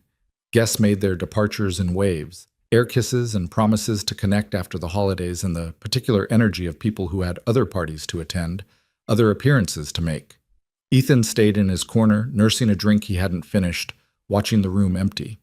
Finally, it was just them. Just Sloane, kicking off her heels and sinking onto the couch with a groan, and Ethan hovering near the window because he still wasn't sure he was allowed to sit. "Get over here," she said, patting the cushion beside her. "You look like you're about to bolt." "I was thinking about it." "At least sit down first. Let me apologize properly for subjecting you to that." He sat. The couch was impossibly comfortable, the kind of furniture that probably cost more than his truck.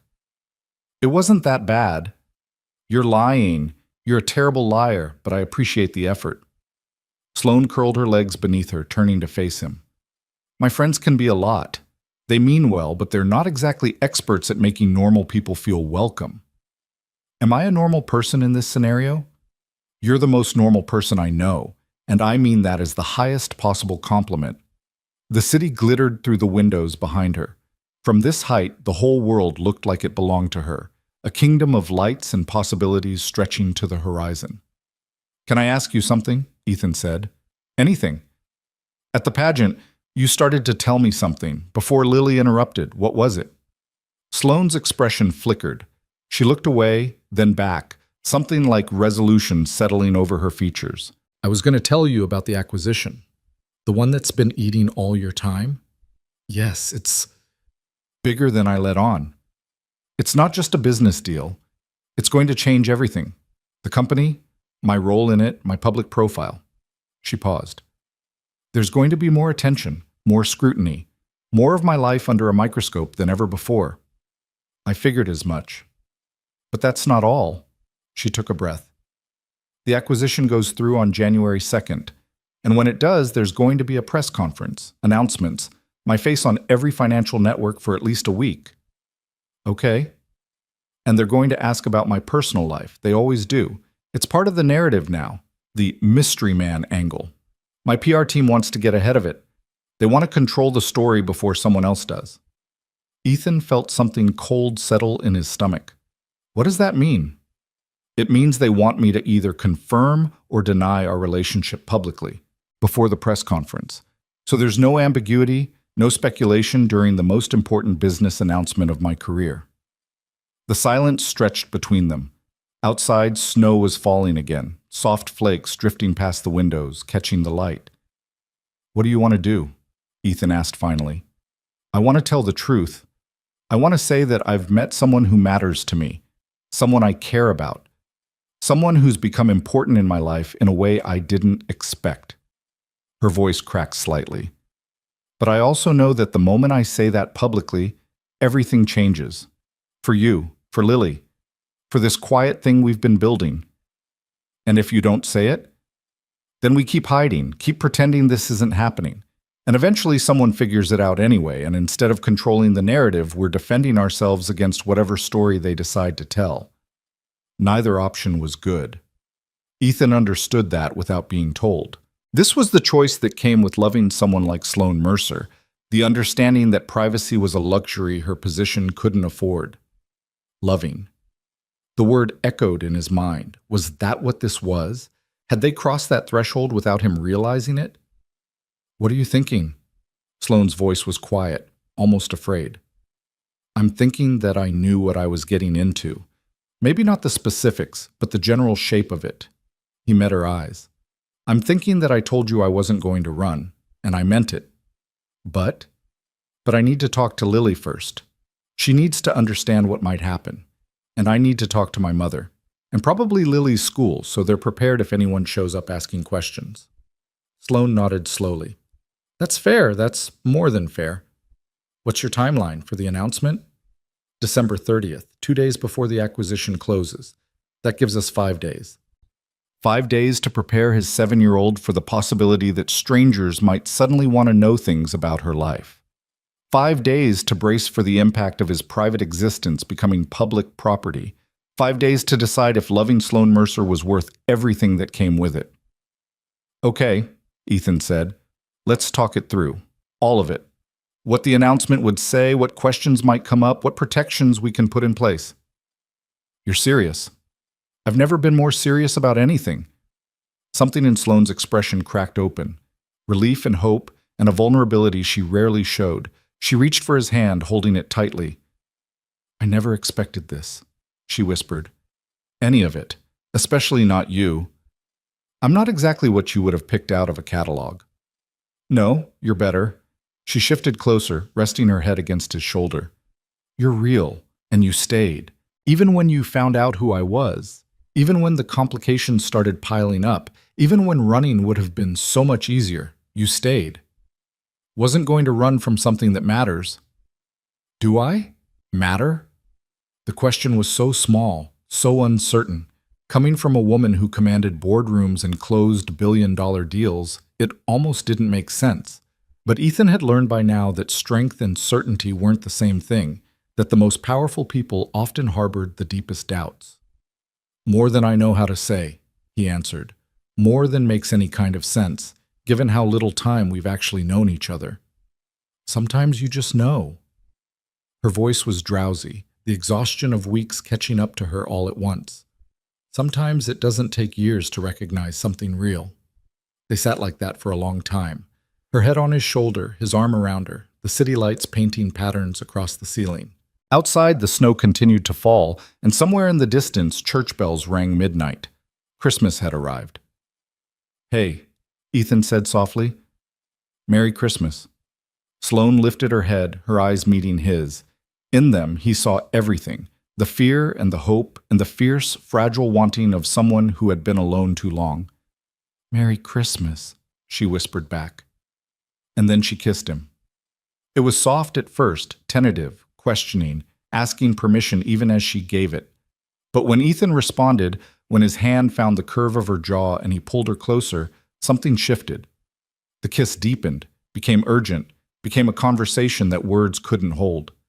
This, Ethan thought, this is what it feels like to fall, not the careful descent he'd imagined, not the measured steps of two people being sensible about complications, just falling, free and terrifying and exhilarating, trusting that whatever waited at the bottom was worth the leap. When they finally broke apart, Sloane was breathing hard, her eyes bright. "I should probably let you go home," she said, though her arms stayed wrapped around him. "Probably. Lily will be expecting you in the morning." "She will. And we have 5 days of planning to do." "We do." Neither of them moved. "Or," Sloane said slowly, "you could stay. Not, I don't mean just stay. Here, with me. We could watch terrible Christmas movies and fall asleep on this couch and wake up to whatever this is in the daylight." That sounds like the opposite of a responsible adult decision. It does, doesn't it? Ethan thought about responsibility, about all the sensible choices he'd made since his divorce, keeping his head down, protecting Lily, building walls against anything that might disrupt the careful equilibrium he'd constructed.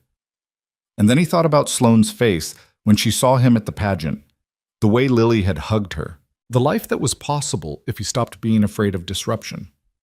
"I'll stay," he said, "but I'm picking the movie." Her smile could have lit the whole city. Deal. They didn't watch anything in the end. They talked instead, sprawled across the massive couch, tangled together, sharing the small details that late nights and intimacy made possible.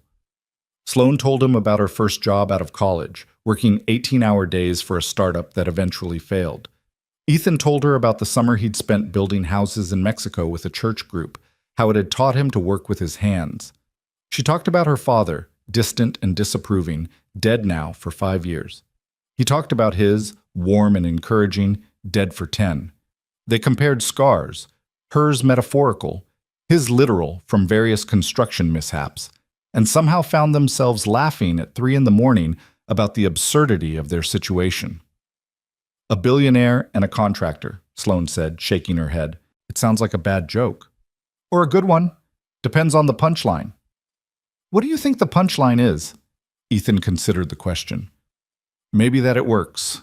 Against all odds, against everything that should make it impossible, it just works." "You think it could?" "I think we're going to find out."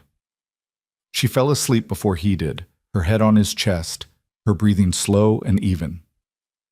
Ethan lay awake for a while longer, watching the snow fall outside, feeling the weight of her trust like something sacred. This woman who commanded empires was sleeping in his arms like he was safe harbor. That meant something. That meant everything. When he finally slept, it was deeper and more peaceful than he'd managed in years. Morning came with gray light filtering through the windows and the distant sound of the city waking up below. Ethan opened his eyes to find Sloane already awake, watching him with an expression he couldn't quite read. "Good morning," she said softly. "Morning." His voice was rough with sleep. "How long have you been staring at me?" "Long enough to memorize the way you look when you're not worried about anything." She traced a finger along his jaw. "You should look like that more often. Hard to worry when I'm this comfortable." "The couch cost $8,000. It should be comfortable." Ethan laughed. He couldn't help it. "I'm going to pretend you didn't tell me that." "Too late. Welcome to my world, where everything costs too much and none of it matters." She sat up, stretching. Coffee? I have an obscenely expensive machine that I barely know how to use. They figured out the machine together, bumping into each other in the pristine kitchen, laughing at their combined incompetence. The resulting coffee was bitter and too strong, and Ethan declared it the best cup he'd ever had. You're easy to please, Sloane said. I'm drinking overpriced coffee in a penthouse on Christmas morning with a beautiful woman. Easy isn't the word I'd use. What word would you use? Lucky. He set down his cup. Terrified. Grateful. Pick one. All three? All three. They ate breakfast, delivery from somewhere that was apparently open on Christmas Day for exactly this demographic, and talked through the logistics of the coming announcement. Sloane explained what her PR team had proposed, a brief statement confirming she was in a relationship, naming Ethan if he consented, acknowledging his daughter without providing identifying details. They want to humanize me, she said, a note of bitterness in her voice. Show that the Ice Queen CEO is actually capable of normal human emotion. Good for the stock price, apparently. Is that why you're doing this? For the stock price? No. She met his eyes directly. I'm doing this because I'm tired of hiding, tired of compartmentalizing my life into professional Sloane and actual Sloane and never letting anyone see both at once. I'm doing this because you make me want to be whole. Then that's what matters. The rest is just noise. You make it sound simple. It's not.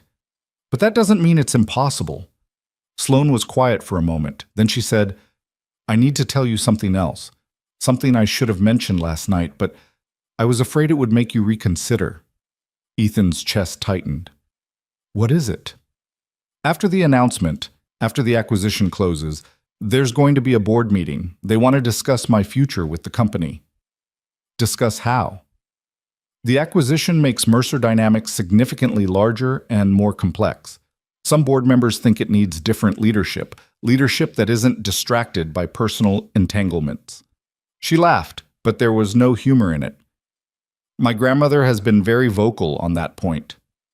Your grandmother is on the board? She has a seat by virtue of her shareholdings. She's been quietly campaigning against me for years, but the Mystery Man coverage gave her ammunition. Sloane's judgment is compromised. She's not focused on what matters. The company needs someone who won't embarrass us with inappropriate attachments. The word inappropriate landed like a slap.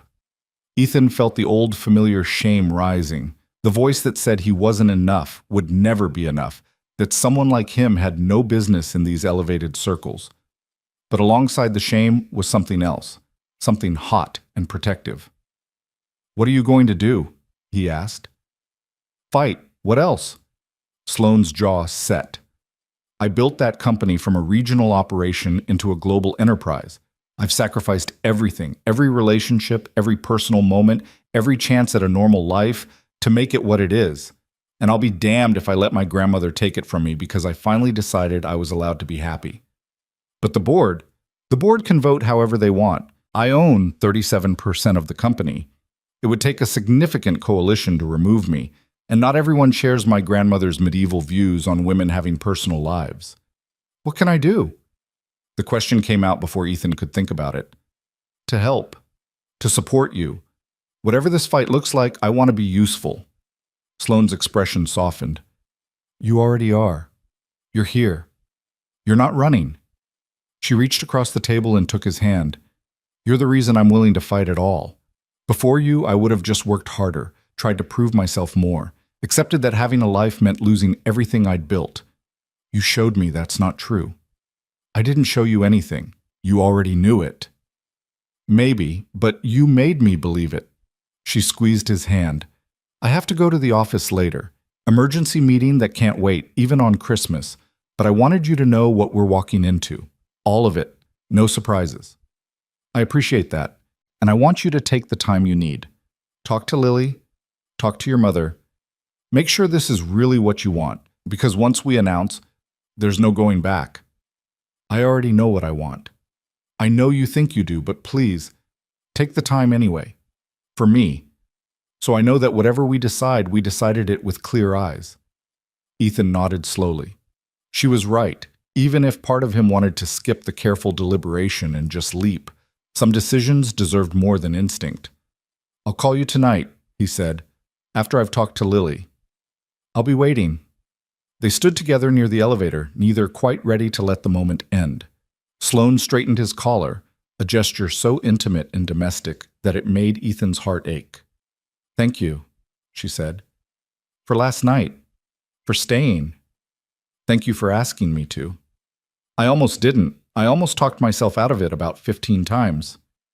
"But you didn't." "No." She smiled, small and real and just for him. "I didn't." The elevator arrived. Ethan stepped in, turned to face her. "Sloane?" "Yes?" "Whatever happens with the board, with your grandmother, with any of it, you're not going to face it alone. You know that, right?" Something shifted in her expression, a crack in the armor she'd been rebuilding since they woke up. "I'm starting to," she whispered. "You're teaching me." The doors closed between them. Ethan rode down 40 floors with his heart somewhere in his throat, already missing her. Lily tackled him the moment he walked into his mother's house. "Daddy, Santa came. He ate the cookies and left presents, and there's one that's really big that Grandma won't let me open yet because she said we had to wait for you." "Then let's not keep it waiting." Ethan scooped her up, spinning her around until she shrieked with laughter. "Merry Christmas, sweetheart." "Merry Christmas. Where were you? Grandma said you were at a grown-up party." "Was there dancing?" "I bet there was dancing." "There was a little dancing." The lie was small and harmless. What had actually happened was better than dancing, but harder to explain. His mother caught his eye over Lily's head. The look she gave him was knowing and slightly worried and full of questions she was polite enough not to ask in front of her granddaughter. "Later," Ethan mouthed. She nodded. The morning unfolded in the chaos of wrapping paper and exclamations, and Lily discovering that the really big present was a microscope, something she'd been asking for since her butterfly obsession had evolved into a general interest in seeing tiny things. She immediately began examining everything in sight, from strands of her own hair to the pattern on a leaf she found pressed in one of her grandmother's books. Ethan watched her, trying to imagine explaining that their quiet life was about to become something else entirely, that strangers might want to take her picture, that people she'd never met might have opinions about her father's choices. "You're worried about something."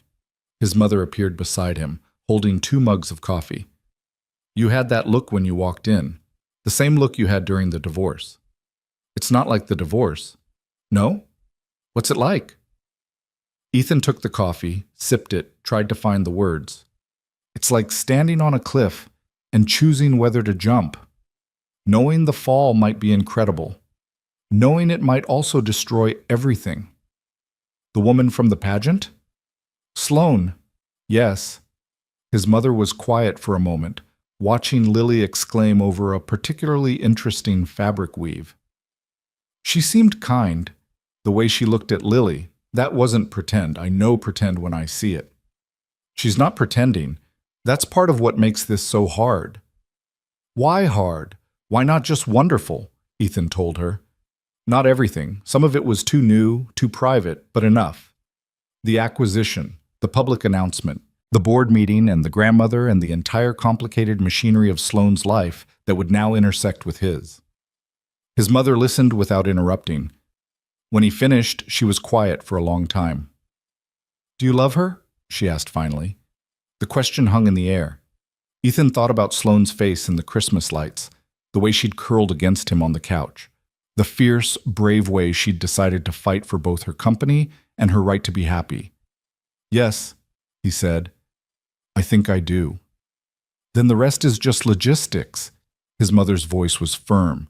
"Complicated logistics, maybe. Scary logistics, but logistics nonetheless." "What about Lily? What about her having to—" "Lily is resilient. She's been through a divorce and a custody arrangement and more change in her 7 years than some people experience in a lifetime.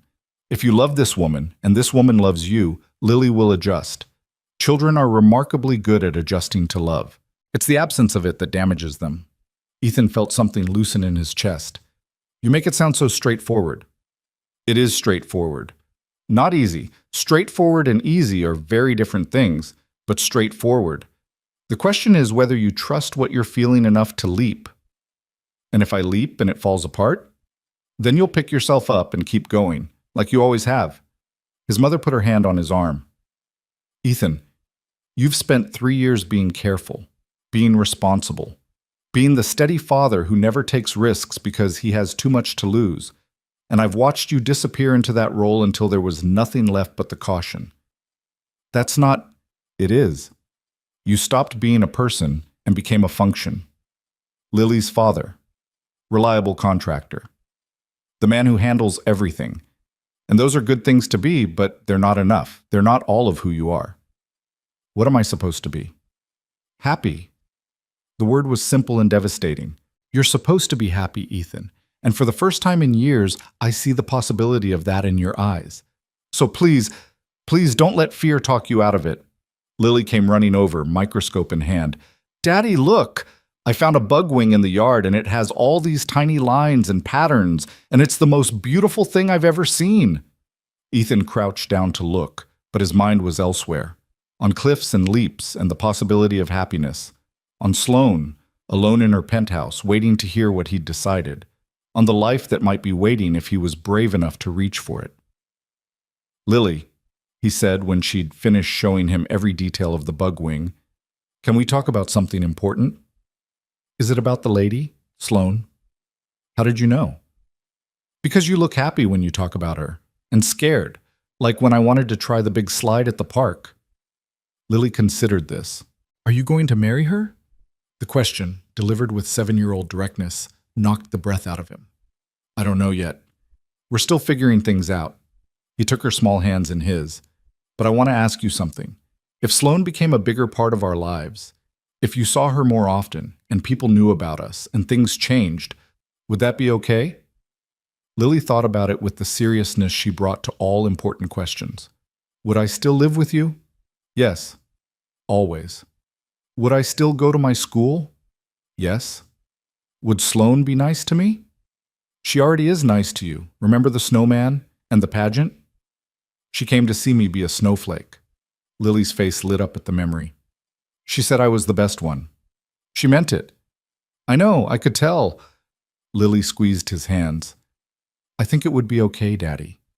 I think Sloane makes you happy, and you should be happy. You've been sad for a really long time, even when you try to hide it. Out of the mouths of babes. Ethan pulled his daughter into a hug, feeling the weight of something lifting. Not the fear, that was still there, probably always would be, but the paralysis, the endless circling of what-ifs that had kept him frozen for so long. I love you, Lily. I love you too, Daddy. She squirmed in his arms. Can I go look at more things with my microscope now? Go ahead. She scampered off, already absorbed in her new obsession. Ethan watched her go, this small, miraculous person who somehow saw things more clearly than any adult. You've been sad for a really long time, even when you try to hide it. She was right. He had been hiding.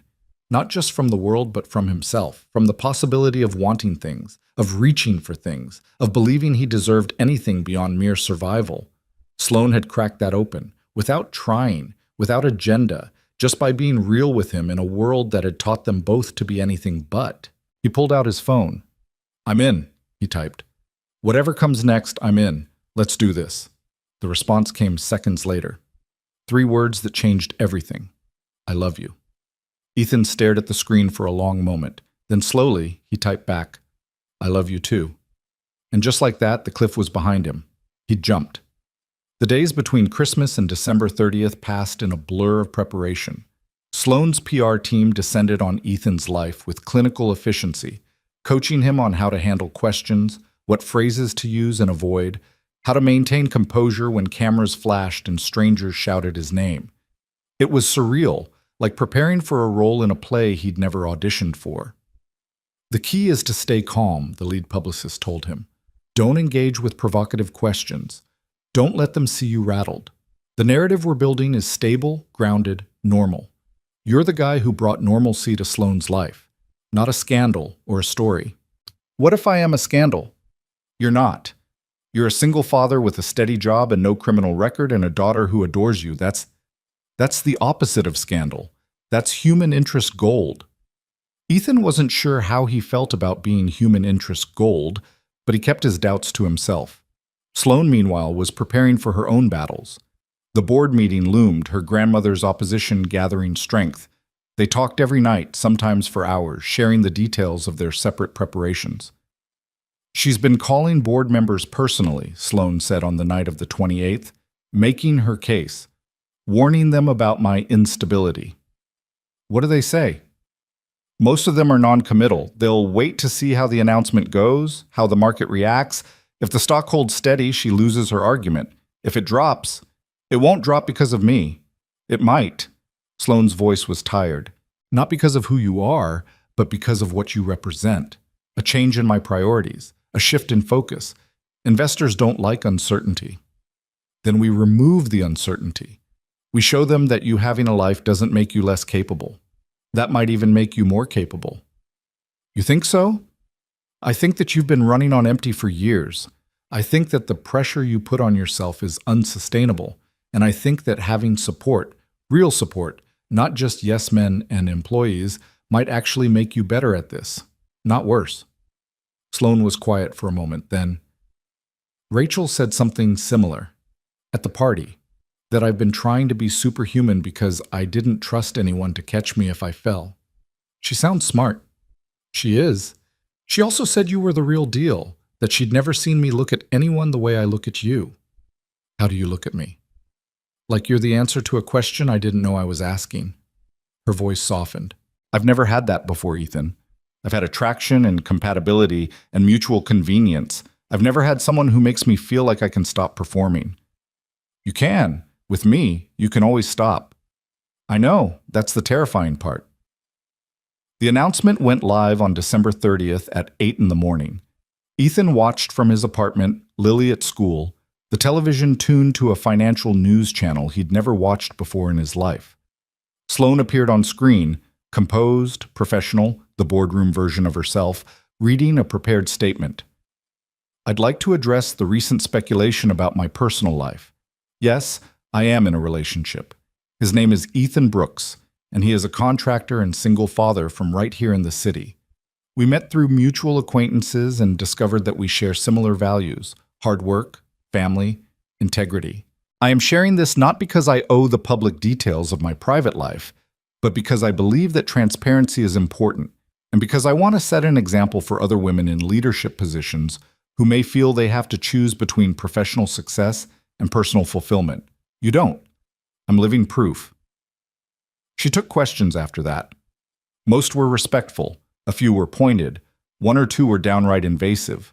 Sloane handled them all with the grace Ethan had come to expect, deflecting the inappropriate, answering the reasonable, never losing her composure. When it was over, his phone exploded. Messages from numbers he didn't recognize, requests for comment from outlets he'd never heard of.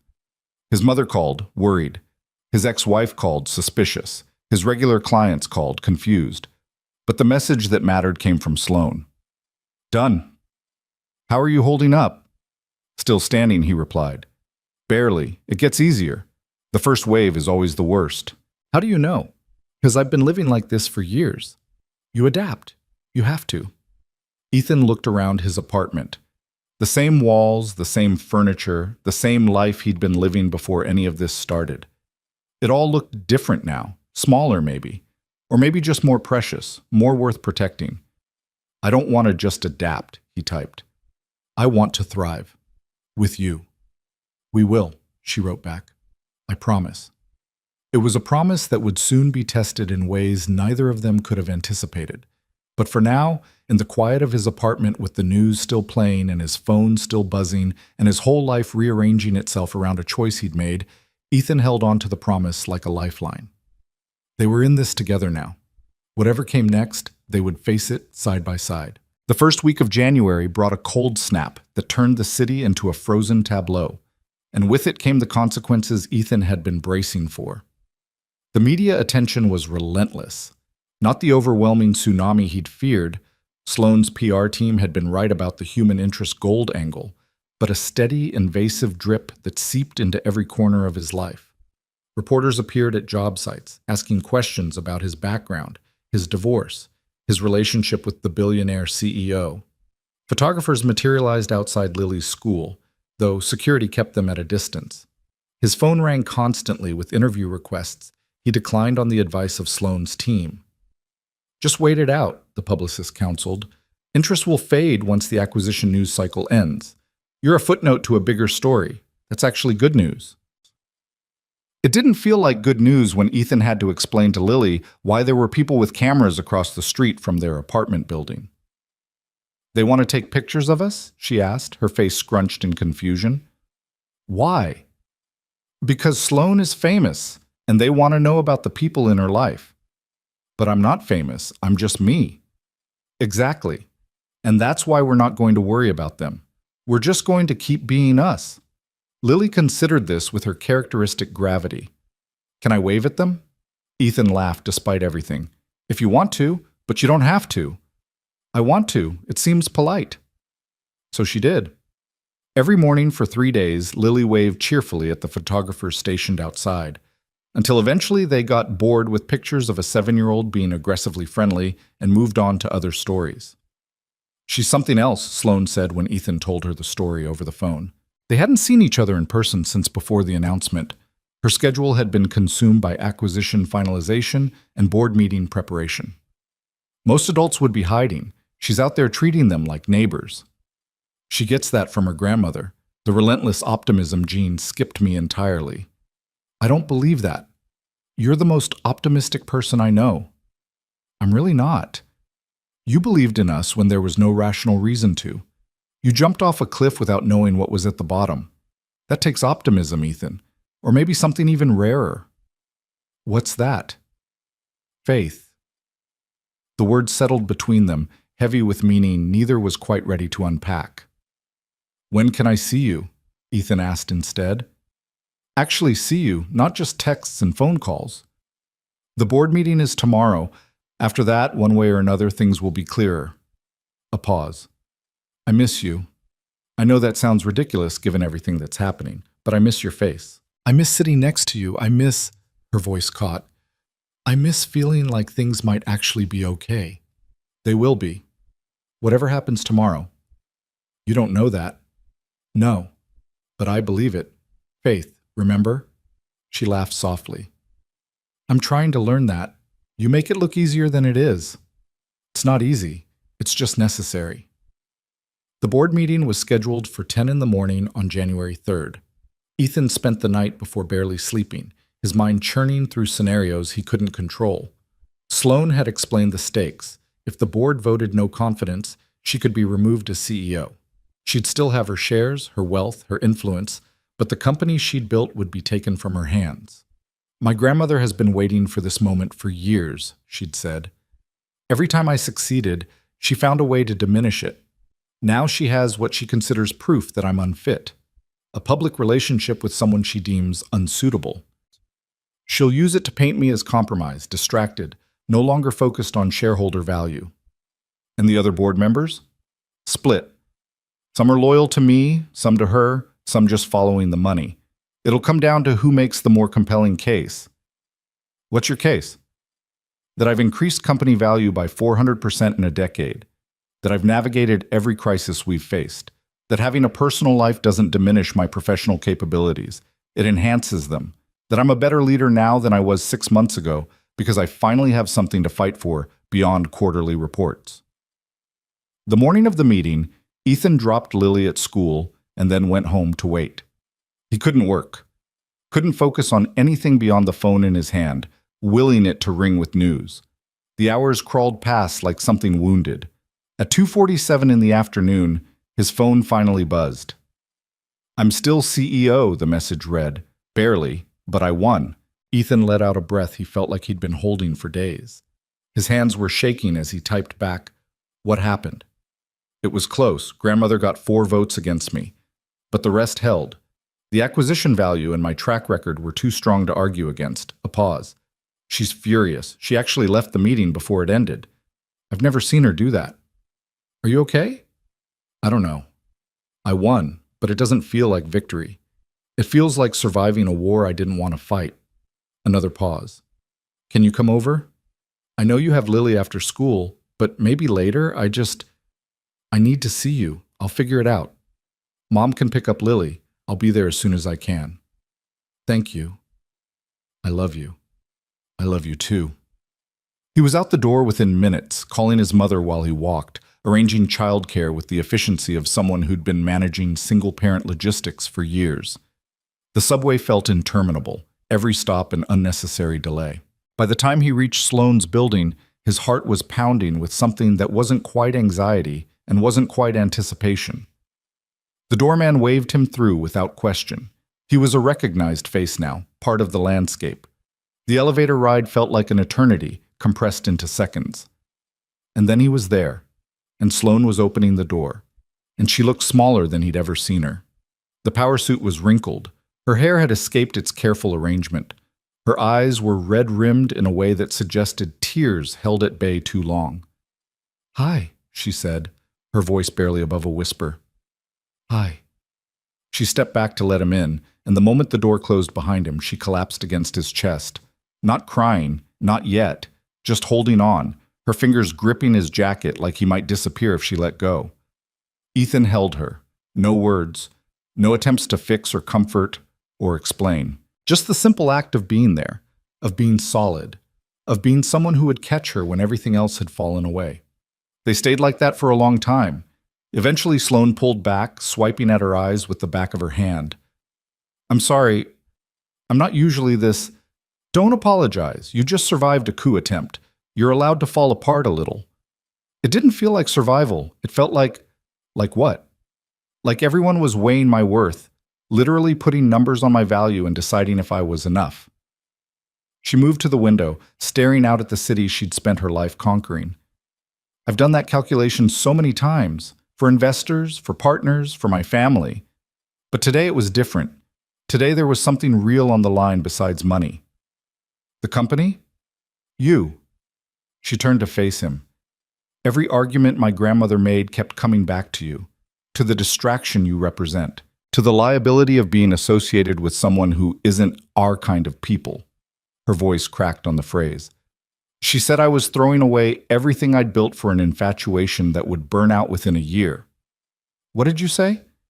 I said that she had been married to a man she didn't love for 50 years, and it hadn't made her happy, that she had money and status and influence, and it hadn't filled whatever emptiness she carries around inside. That I had watched her destroy my father with her expectations, and I wasn't going to let her do the same to me. Ethan stared at her. "You said that? In front of the whole board?" "I said a lot of things.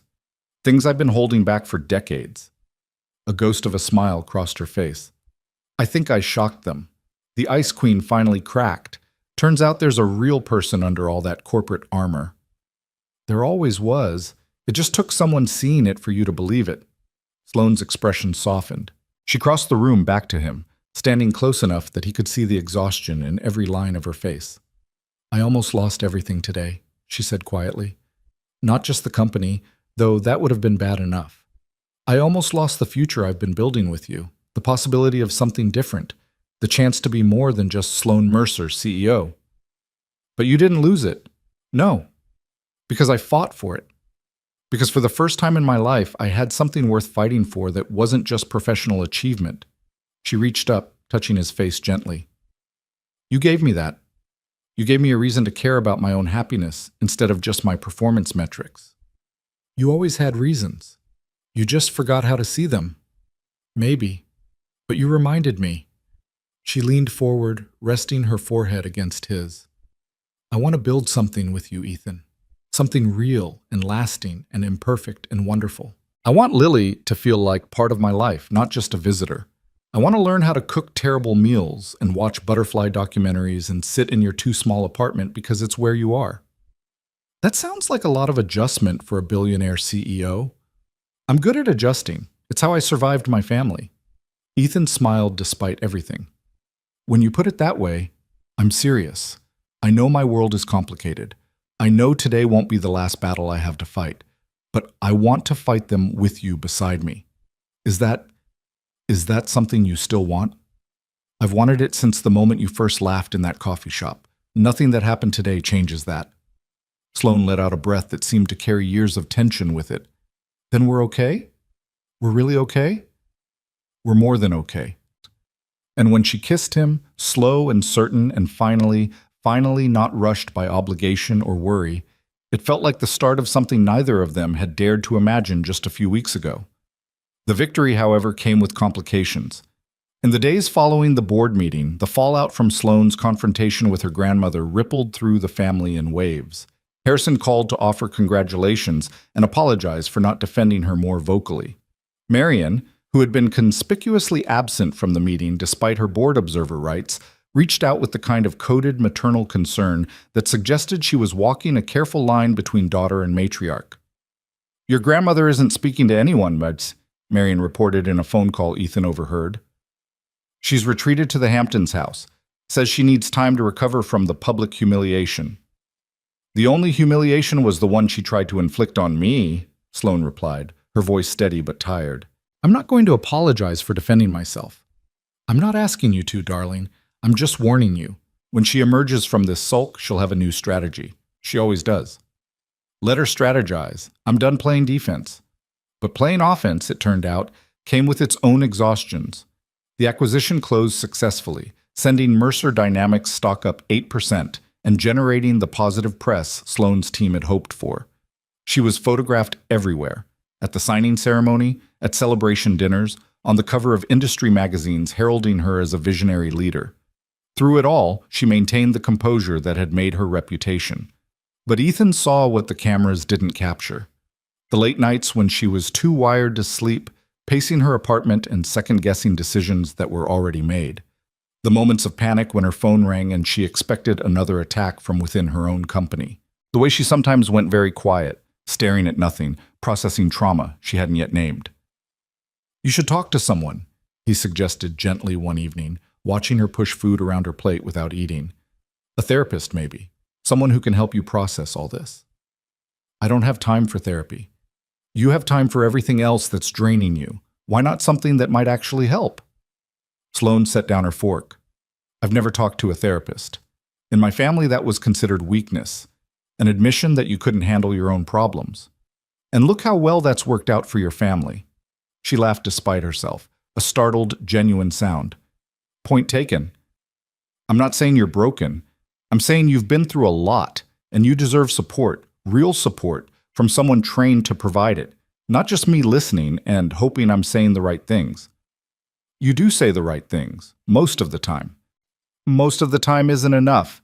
Not for something this important."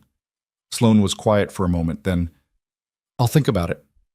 That's all I'm asking." It was a small conversation, but it marked something significant, the beginning of Sloane allowing herself to need things, to ask for help, to be less than perfectly self-sufficient. Ethan recognized the shift because he'd been through something similar after his divorce, when his stubborn insistence on handling everything alone had nearly broken him. Healing wasn't linear, it wasn't pretty, but it was necessary, and they were both learning how to do it together.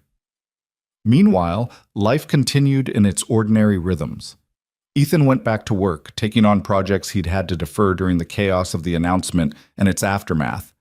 There was something grounding about the physical labor, measuring and cutting and fitting pieces together until they formed something whole.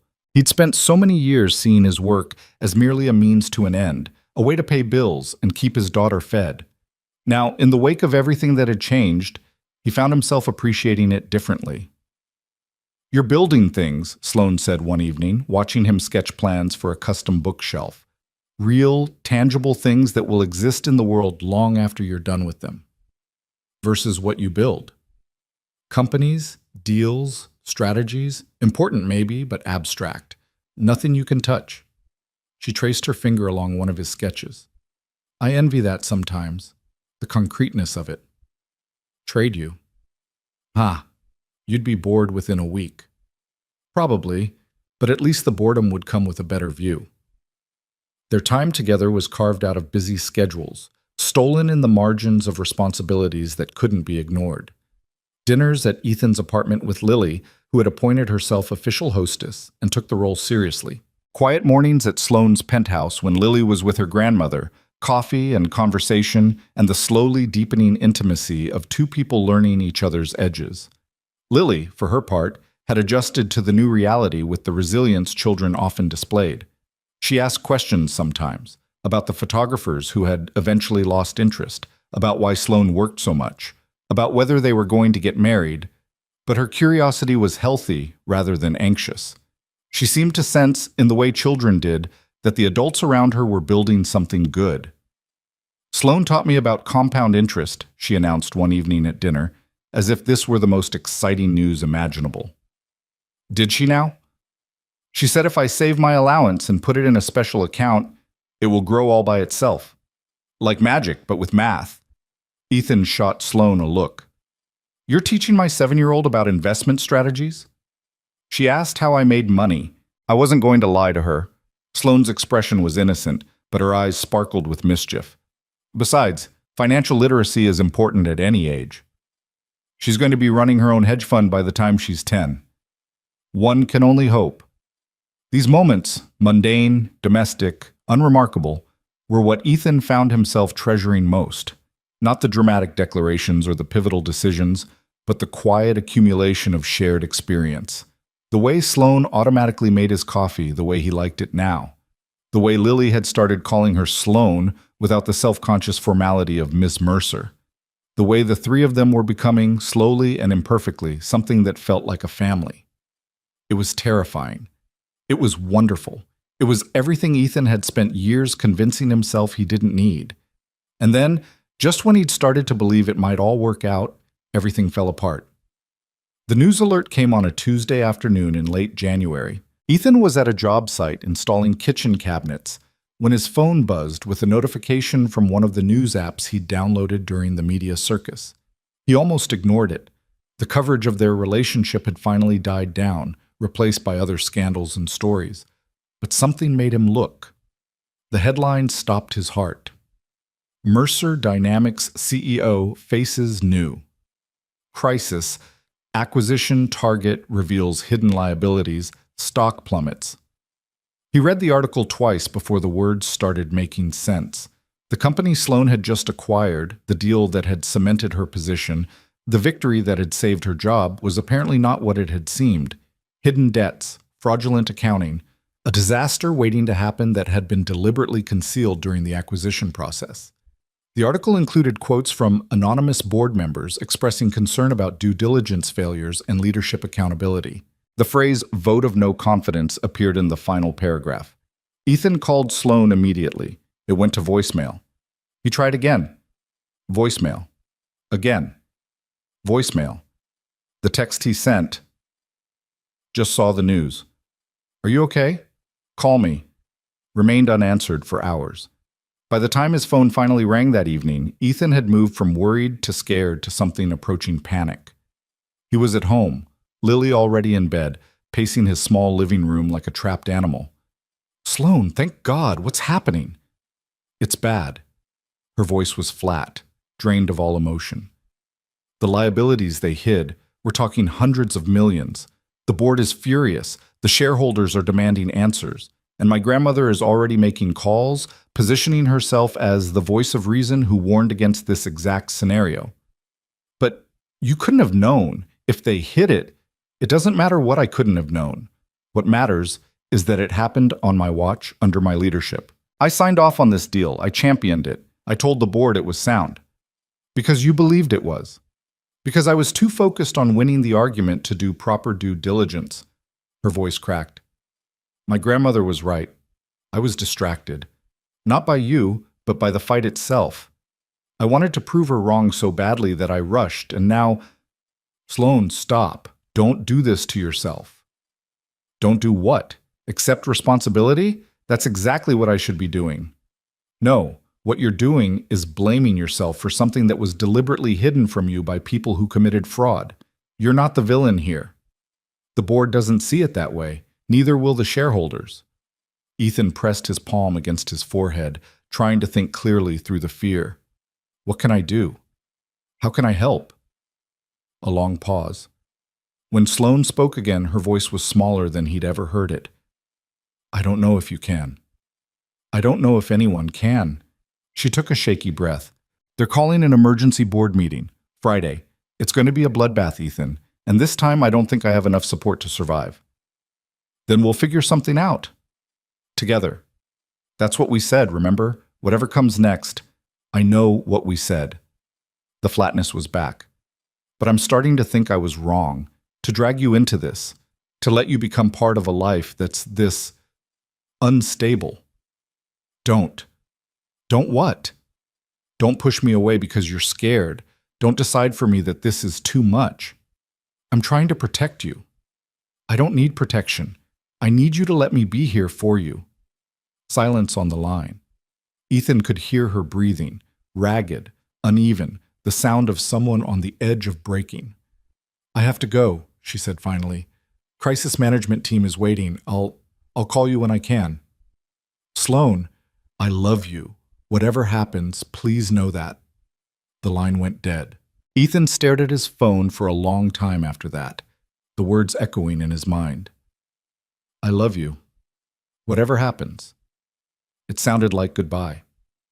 The next 3 days were the longest of Ethan's life. Sloan was unreachable, not through any deliberate avoidance, but because she was genuinely consumed by crisis management. The few texts she managed to send were brief and functional, updates on meetings, apologies for silence, assurances that she was still fighting. But something had shifted. Ethan could feel it in the spaces between her words, in the things she wasn't saying. The certainty that had characterized their relationship, the sense of two people moving toward each other without hesitation, had been replaced by something fragile and uncertain. He threw himself into work, into caring for Lily, into the ordinary tasks of living that demanded attention regardless of emotional turmoil. But at night, alone in the dark, the doubts crept in. Maybe she was right. Maybe he'd been naive to think he could be part of her world.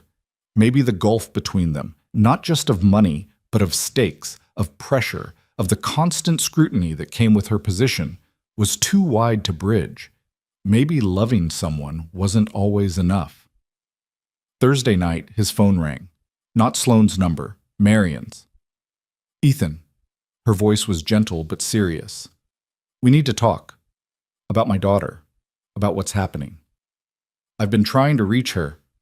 I know, she's in survival mode right now, shutting everyone out, including the people who could help her most. A pause. Including you. What can I do? That's why I'm calling. I think there's something you need to see. Something that might help you understand what you're really dealing with. Another pause, longer this time. Can you come to my apartment tomorrow morning before the board meeting? I have work. Cancel it, please. This is important. Ethan hesitated. He barely knew Marion, a few conversations at family events, the brief whispered exchange that had started everything at the restaurant. But something in her voice suggested this wasn't a casual invitation. Okay, he said.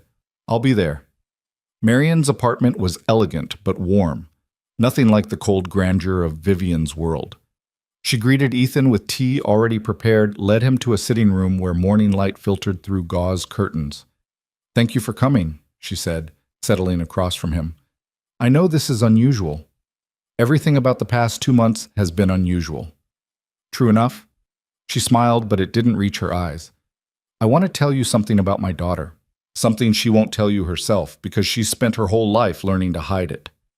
Hide what? Marion was quiet for a moment, gathering her thoughts. Sloan was 9 years old when she realized her grandmother would never love her. Not the way grandmothers are supposed to love their grandchildren, unconditionally, joyfully, without expectation of return.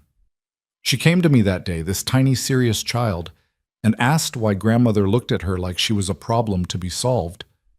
Ethan felt something tighten in his chest. I didn't have a good answer, Marion continued, because the truth was too harsh for a 9-year-old.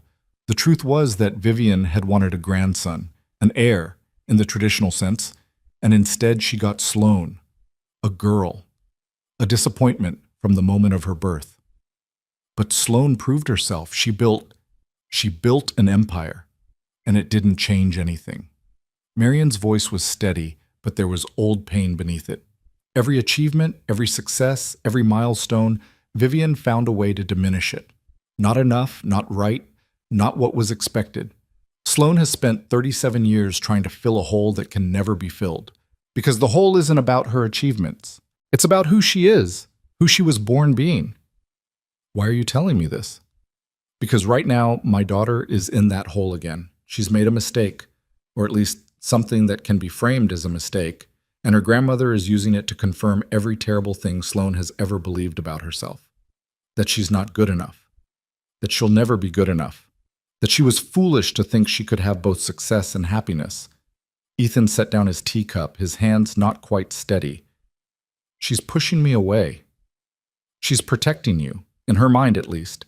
She's convinced that her failure is going to drag you down, and the kindest thing she can do is let you go before that happens. That's not her decision to make. No, but try telling her that. Marian leaned forward. Ethan, I brought you into her life. That day at the restaurant, I saw something in you that I thought she needed. Someone real. Someone who wouldn't be impressed by her money or intimidated by her status. Someone who could see past the armor to the person underneath. And now? Now I'm asking you to fight for her. Not because she'll make it easy. She won't. But because she's spent her whole life alone inside that armor, and you're the first person who's made her believe she might be able to take it off. How? How do I fight for someone who won't let me in? Marian reached into a folder beside her and pulled out a document. The board meeting is in 4 hours. Sloane thinks she's going to lose. She's accepted it, in that devastating way she has of accepting things she believes she deserves. But she doesn't have to lose. The fraud was committed by the acquisition target, not by Mercer Dynamics. There are legal remedies, insurance provisions, ways to recover the losses over time. The only thing that could truly destroy her position is if the board loses faith in her judgment. And they're losing faith. Some of them. The ones my mother-in-law has been whispering to for years. Marian's expression hardened. But not all of them. There are board members who believe in Sloane, who know what she's capable of, who would stand by her if they thought she was still fighting. Is she still fighting? That's what I don't know. And that's why I called you. Marian pressed the document into his hands. This is a summary of everything, the fraud details, the recovery options, the board positions as I understand them. I'm not supposed to have this information technically, but I've spent 40 years learning how to navigate around the rules of this family. Ethan looked at the document without seeing it. What do you want me to do with this? I want you to go to her before the meeting. I want you to remind her that she's not alone, that she doesn't have to accept defeat, that there are people who believe in her even when she's forgotten how to believe in herself. She won't listen. She might not, but she needs to hear it anyway. Marian's eyes were bright with unshed tears. I've watched my daughter build walls her whole life. I've watched her retreat into herself every time someone hurt her, every time she was rejected or dismissed or made to feel less than. I thought those walls would protect her. Instead, they've trapped her. She reached out, took Ethan's hand. You're the first person who's ever gotten past those walls. Don't let her rebuild them now, not when she finally has a chance at something real. Ethan looked at the document in his hands, at the determined face of the woman before him, at everything that was being asked of him. Then he stood. Where is she? Her office. She's been there since last night preparing for the meeting. And the meeting is in 4 hours? 3.5 now. Ethan nodded. I need to make some calls, arrange things for Lily. I can help with that, whatever you need. He was already moving toward the door, his mind racing, his heart pounding with something that felt like purpose. Ethan, Marian called after him. He turned. Thank you for loving her, for staying when anyone else would have walked away. I haven't done anything yet. You're about to. And she was right. He was about to do the one thing that terrified him more than anything else. Walk into a world that wasn't his, fight a battle he barely understood, for a woman who might send him away. But that was what love meant, wasn't it? Not just the easy moments, the coffee shop conversations and the Christmas Eve kisses, and the quiet accumulation of shared life. Love was also this. The willingness to show up when everything was falling apart, to fight for someone who had forgotten how to fight for herself. Ethan stepped out into the January cold and headed toward the one place he knew he needed to be. Toward Sloane, toward whatever came next. The Mercer Dynamics building rose against the January sky like a monument to ambition, all glass and steel and the kind of aggressive architecture that announced its importance without apology. Ethan had seen it before from a distance, but standing at its base now, about to walk through those doors uninvited, he felt the full weight of what he was doing. He didn't belong here. Every instinct he possessed was screaming that fact. The security guards, the marble lobby, the people in suits who moved past him with the purposeful stride of those who had business to conduct. All of it reminded him that he was a contractor with sawdust on his boots, walking into a world built for people whose hands had never known calluses. But Sloane was somewhere in this building, and she was drowning. That was the only thing that mattered. "I'm here to see Sloane Mercer," he told the security guard at the main desk, his voice steady despite the hammering of his heart. The guard looked at him with practiced skepticism, taking in his worn jacket, his work boots, the general appearance of someone who had no conceivable reason to be requesting access to the CEO's floor. "Is Ms. Mercer expecting you?" "No, but she'll want to see me. Tell her it's Ethan Brooks." The guard's expression shifted almost imperceptibly, recognition flickering behind his professional mask. The name meant something. The media coverage had been thorough enough that even building security knew who the CEO's mystery man was. One moment. He picked up the phone, spoke quietly into it, waited. Then his eyebrows rose. Yes. Yes, I understand." He hung up and looked at Ethan with something approaching curiosity. "You can go up, 47th floor. Her assistant will meet you at the elevator." Ethan nodded and walked toward the elevator bank, feeling the guard's eyes on his back the whole way. The elevator was mirrored and silent, the kind of space designed to intimidate visitors into understanding exactly where they stood, in the hierarchy of things that mattered. The doors opened on 47 to reveal a woman in her 50s, immaculately dressed, with the kind of expression that suggested she'd seen everything and been surprised by nothing. "Mr. Brooks?" It wasn't a question. "I'm Patricia, Ms. Mercer's executive assistant. Follow me, please."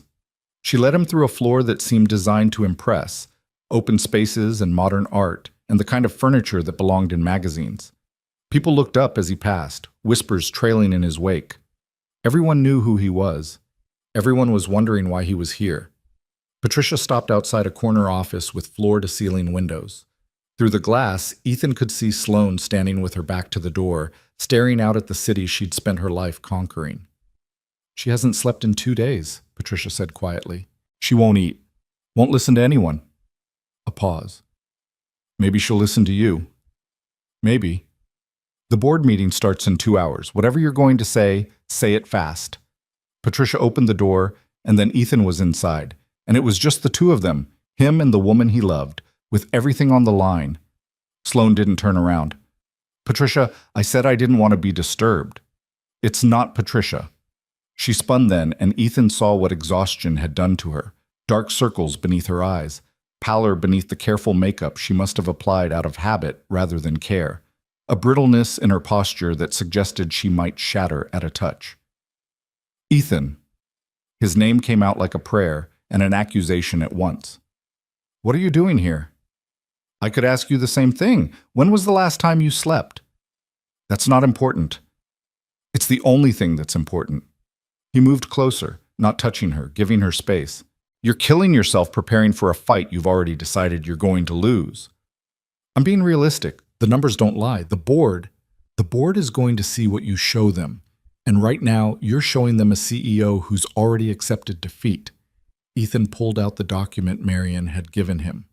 "Your mother came to see me this morning. She gave me this." Sloane took the document, her eyes scanning it quickly. "Where did she get this?" "Does it matter? What matters is what's in it. The fraud was committed by the acquisition target, not by you. There are insurance provisions, recovery options. This isn't a death blow to the company. It's a setback that can be managed." "The board doesn't see it that way." "Because your grandmother has spent weeks convincing them otherwise. But she's not right, Sloane. She's never been right about you." Sloane set down the document, her hands trembling. "You don't understand. This isn't just about the fraud. It's about everything. Every failure, every weakness, every moment when I wasn't good enough. She's been keeping score for 37 years, and this is her chance to prove that she was right all along. So what? So let her think she's right. Let her spend her remaining years convinced that she won some cosmic argument. What does that actually change about who you are? It changes everything. If the board removes me, then you'll still be Sloan. You'll still be brilliant and capable and worth more than any corporate title. You'll still have people who love you, people who believe in you, people who will stand beside you regardless of what happens in that meeting. People like you? Yes, like me, like your mother, like Rachel and the other friends who've been worried about you for years, like Lily, who asks about you every single day and doesn't care whether you're a CEO or a cashier. Sloane's face crumpled. For one terrible moment, Ethan thought she was going to fall apart completely, and he was prepared to catch her if she did. But then something shifted. The crumpling stopped. The brittleness gave way to something else, something harder and brighter and infinitely more dangerous. She's never going to stop, Sloane said quietly. My grandmother. No matter what happens today, she'll keep finding ways to undermine me, keep whispering, keep scheming. It's what she's done my entire life. Probably. What are you going to do about it? I've been so focused on winning her approval that I forgot the most important thing.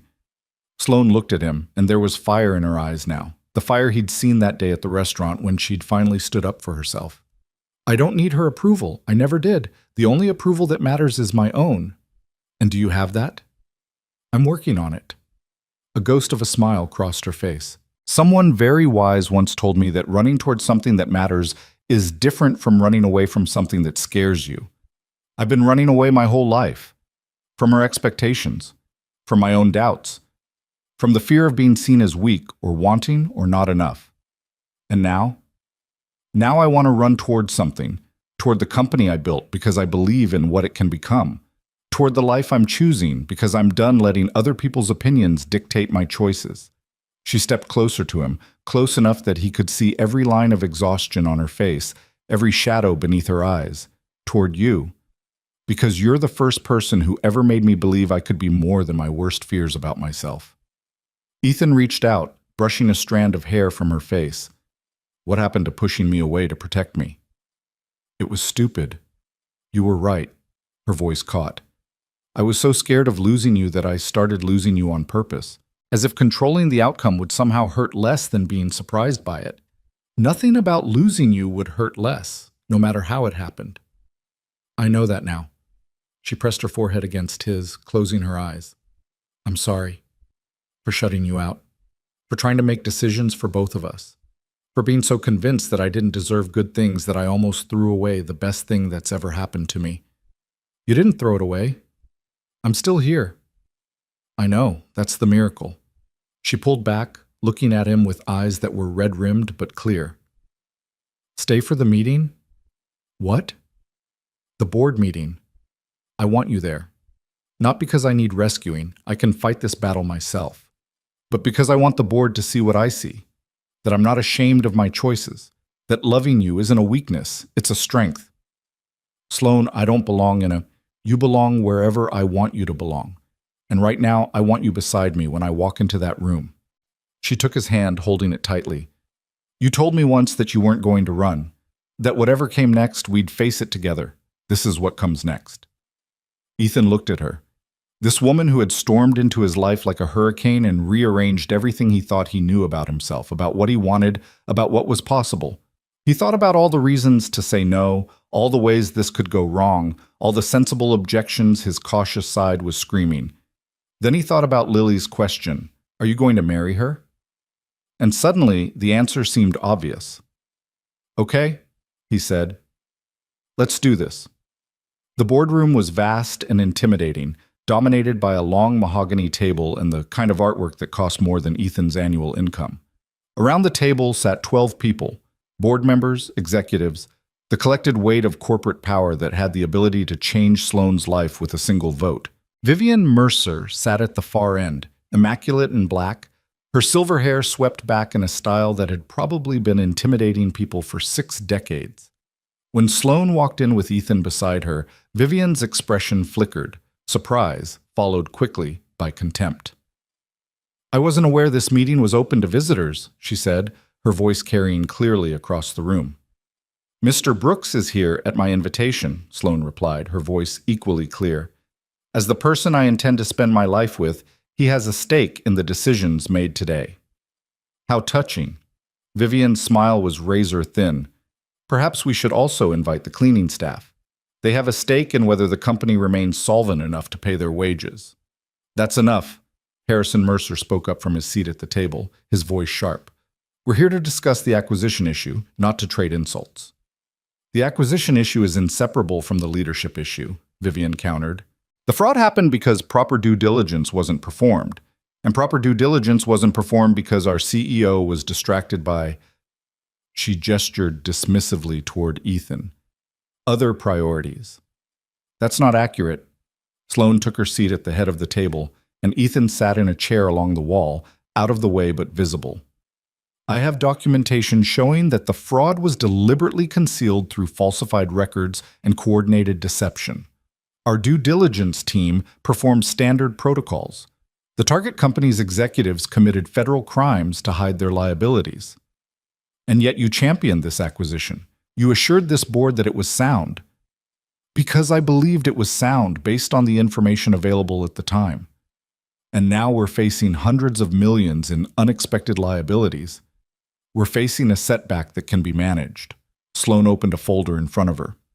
I've prepared a recovery plan. Insurance provisions will cover a significant portion of the losses. Legal action against the target company's executives is already underway, with strong prospects for recovery. The acquisition itself, despite the hidden liabilities, still provides strategic value that will generate returns over time. She distributed copies of the plan to each board member.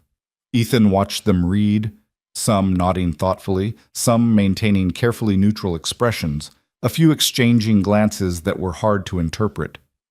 This is impressive work, one of the board members, a man Ethan didn't recognize, said finally. But it doesn't address the fundamental question of whether this kind of error should have consequences for leadership. What kind of error? Sloane's voice was steady. The error of trusting that a major corporation's financial statements weren't fraudulent? If that's the standard, then every acquisition in history should trigger leadership changes. No, the standard is judgment, Vivian interjected. The judgment to know when something seems too good to be true. The judgment to ask harder questions, push back against rosy projections, recognize when you're being manipulated. She leaned forward. These are not strengths you have demonstrated recently. Recently meaning since I started having a personal life? Recently meaning since you allowed yourself to become distracted from what matters. What matters to whom? Sloane's voice hardened. To the shareholders who have seen 400% returns under my leadership? To the employees whose benefits and job security have improved every year I've been CEO? Or to you, grandmother, who has made it your life's mission to prove that I was never good enough to lead this company in the first place? A ripple of tension went around the table. This was not the controlled professional discourse these board members were accustomed to.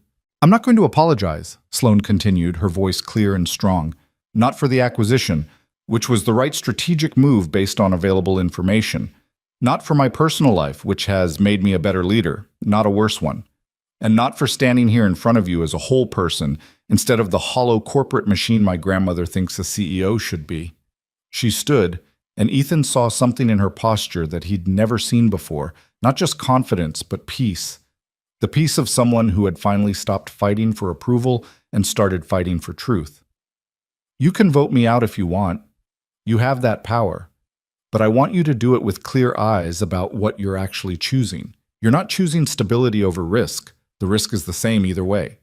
You're choosing between a CEO who learned something important from a setback and whatever alternative my grandmother has been grooming to replace me. She looked directly at Vivian.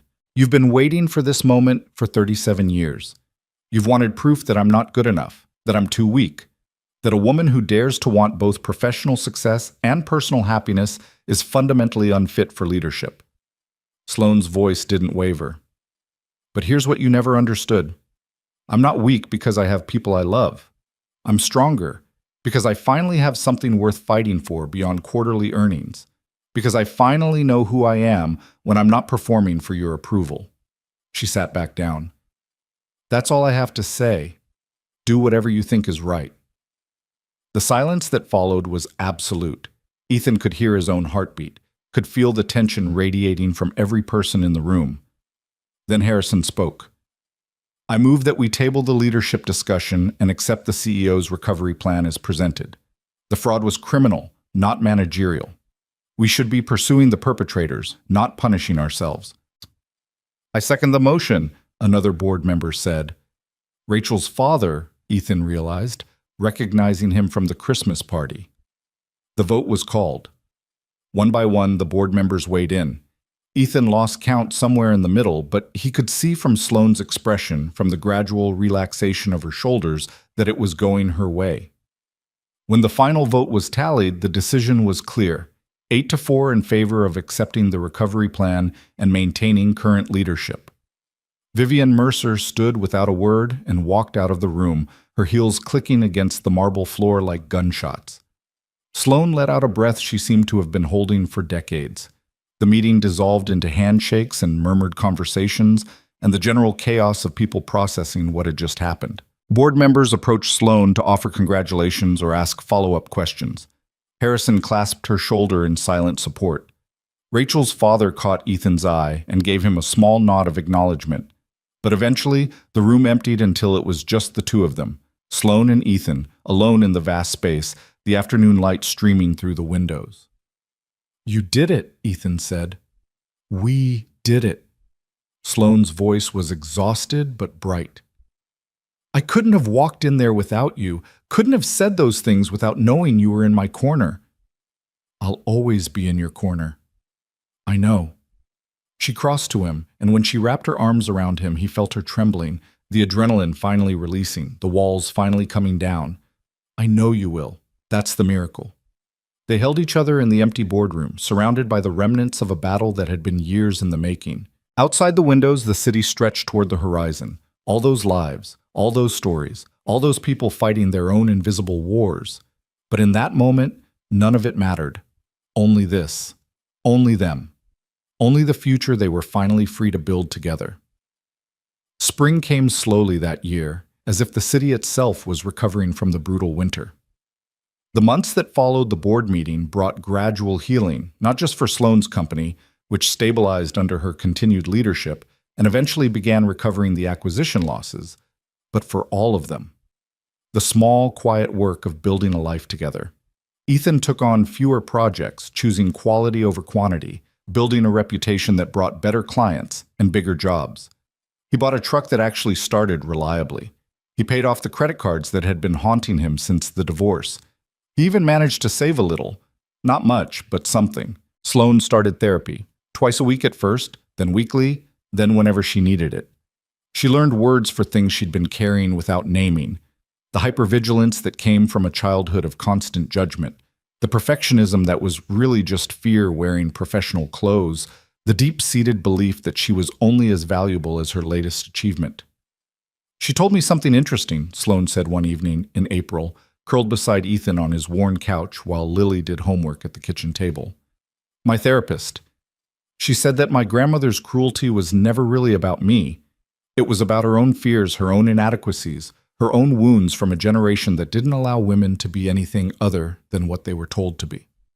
Does that make it hurt less? Not yet, but it makes it make more sense. She wasn't trying to destroy me because I was weak. She was trying to destroy me because I was everything she wanted to be and wasn't allowed to be. Sloane shook her head. Doesn't excuse it, but it explains it. Have you talked to her? No, she's still in the Hamptons. Harrison says she's pretending the board meeting never happened, that I never said those things, that she didn't lose. Do you want to talk to her? Sloane was quiet for a moment. Maybe someday, when I'm stronger. When I can see her without feeling like that 9-year-old who couldn't understand why her grandmother didn't love her. She leaned into Ethan's shoulder. Not yet. I'm not ready yet.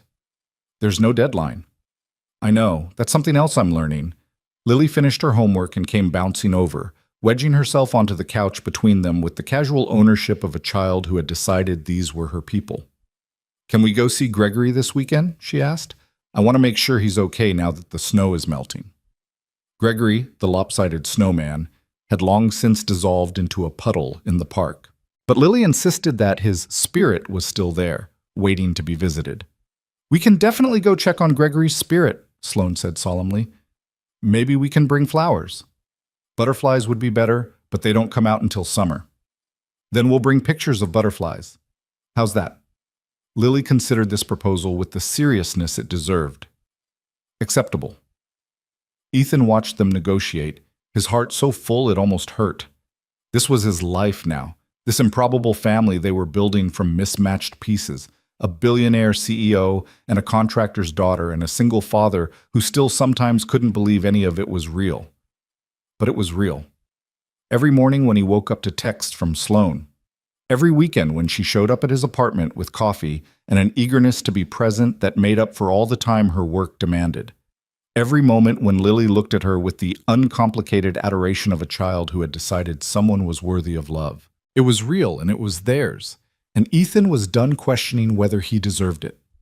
May brought Lily's birthday, 8 years old, and convinced she was basically an adult now. The party was small, held at Ethan's mother's house because her backyard had more space for running around.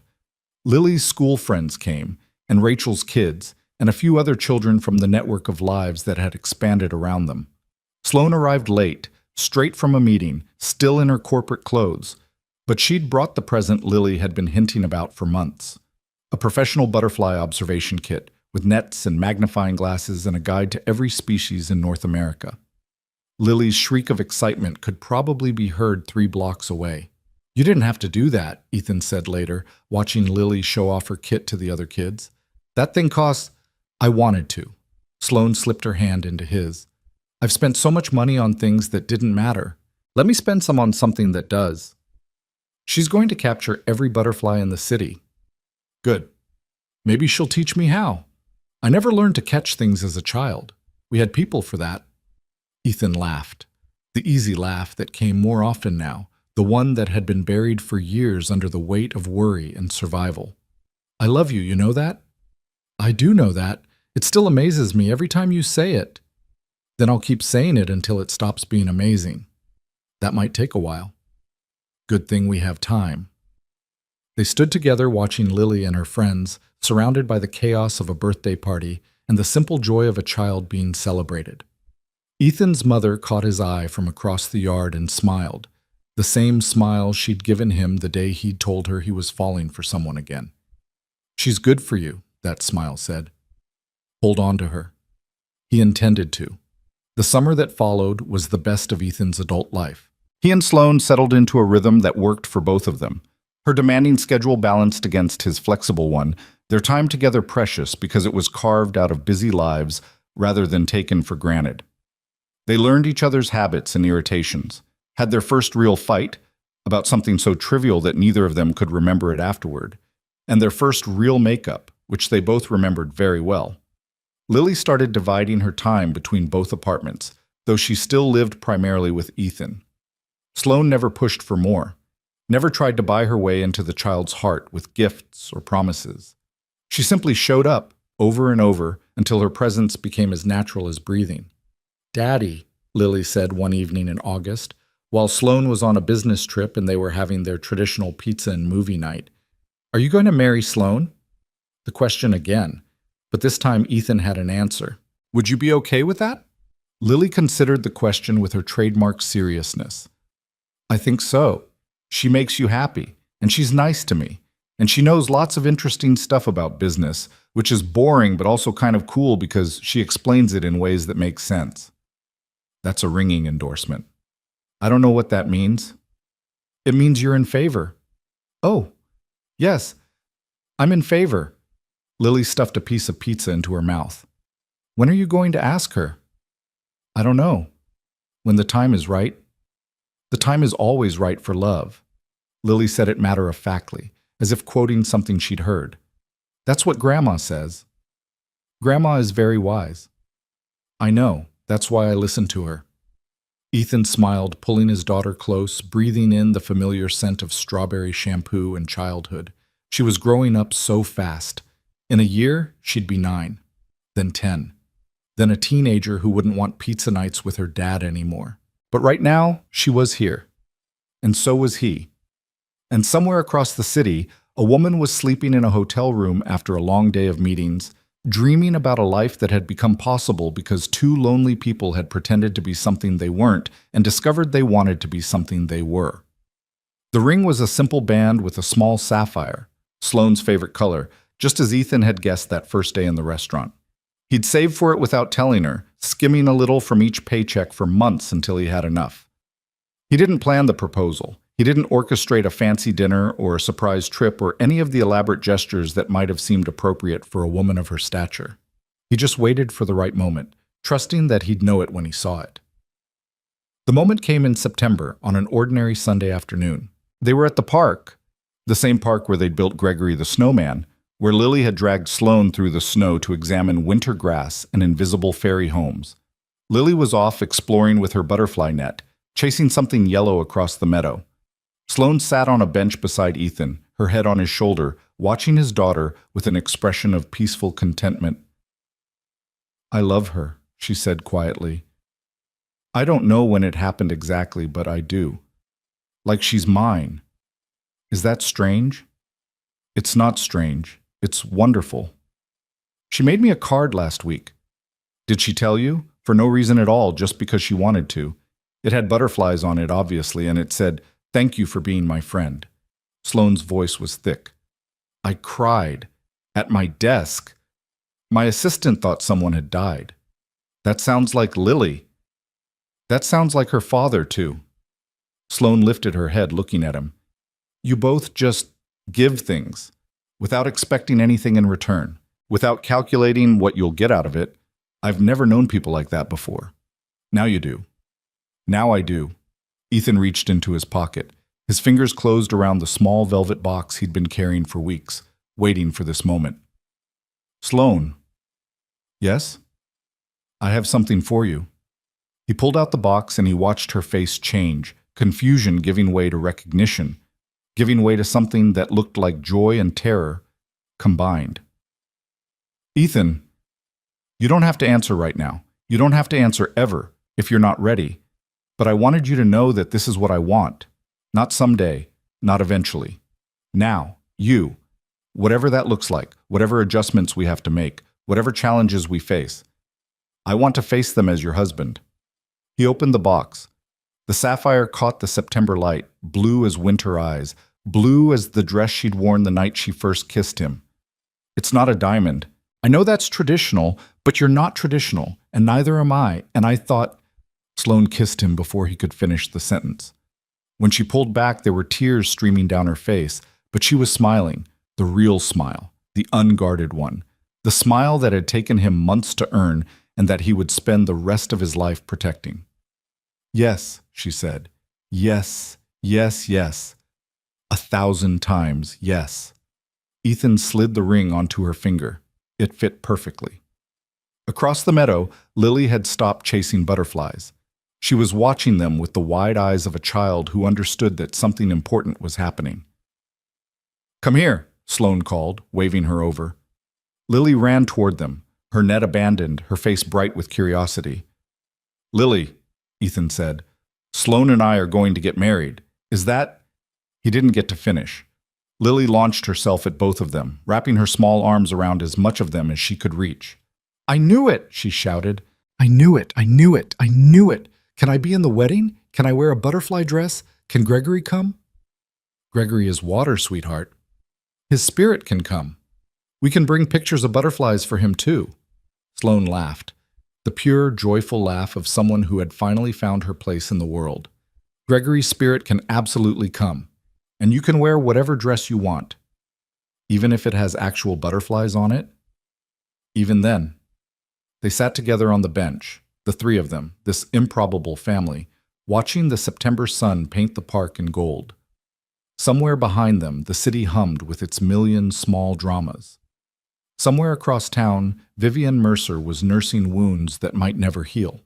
Somewhere in California, Ethan's ex-wife was living a life that no longer had anything to do with his. None of it mattered. What mattered was this moment, this bench. This woman with a sapphire on her finger and a child in her arms, and a future stretching out before them like a promise waiting to be kept. The wedding was small, just family and close friends, held at the same park where Ethan had proposed. Lily wore a dress with embroidered butterflies and served as flower girl and ring bearer and unofficial director of operations. Marianne cried happy tears. Harrison gave a toast that made everyone laugh.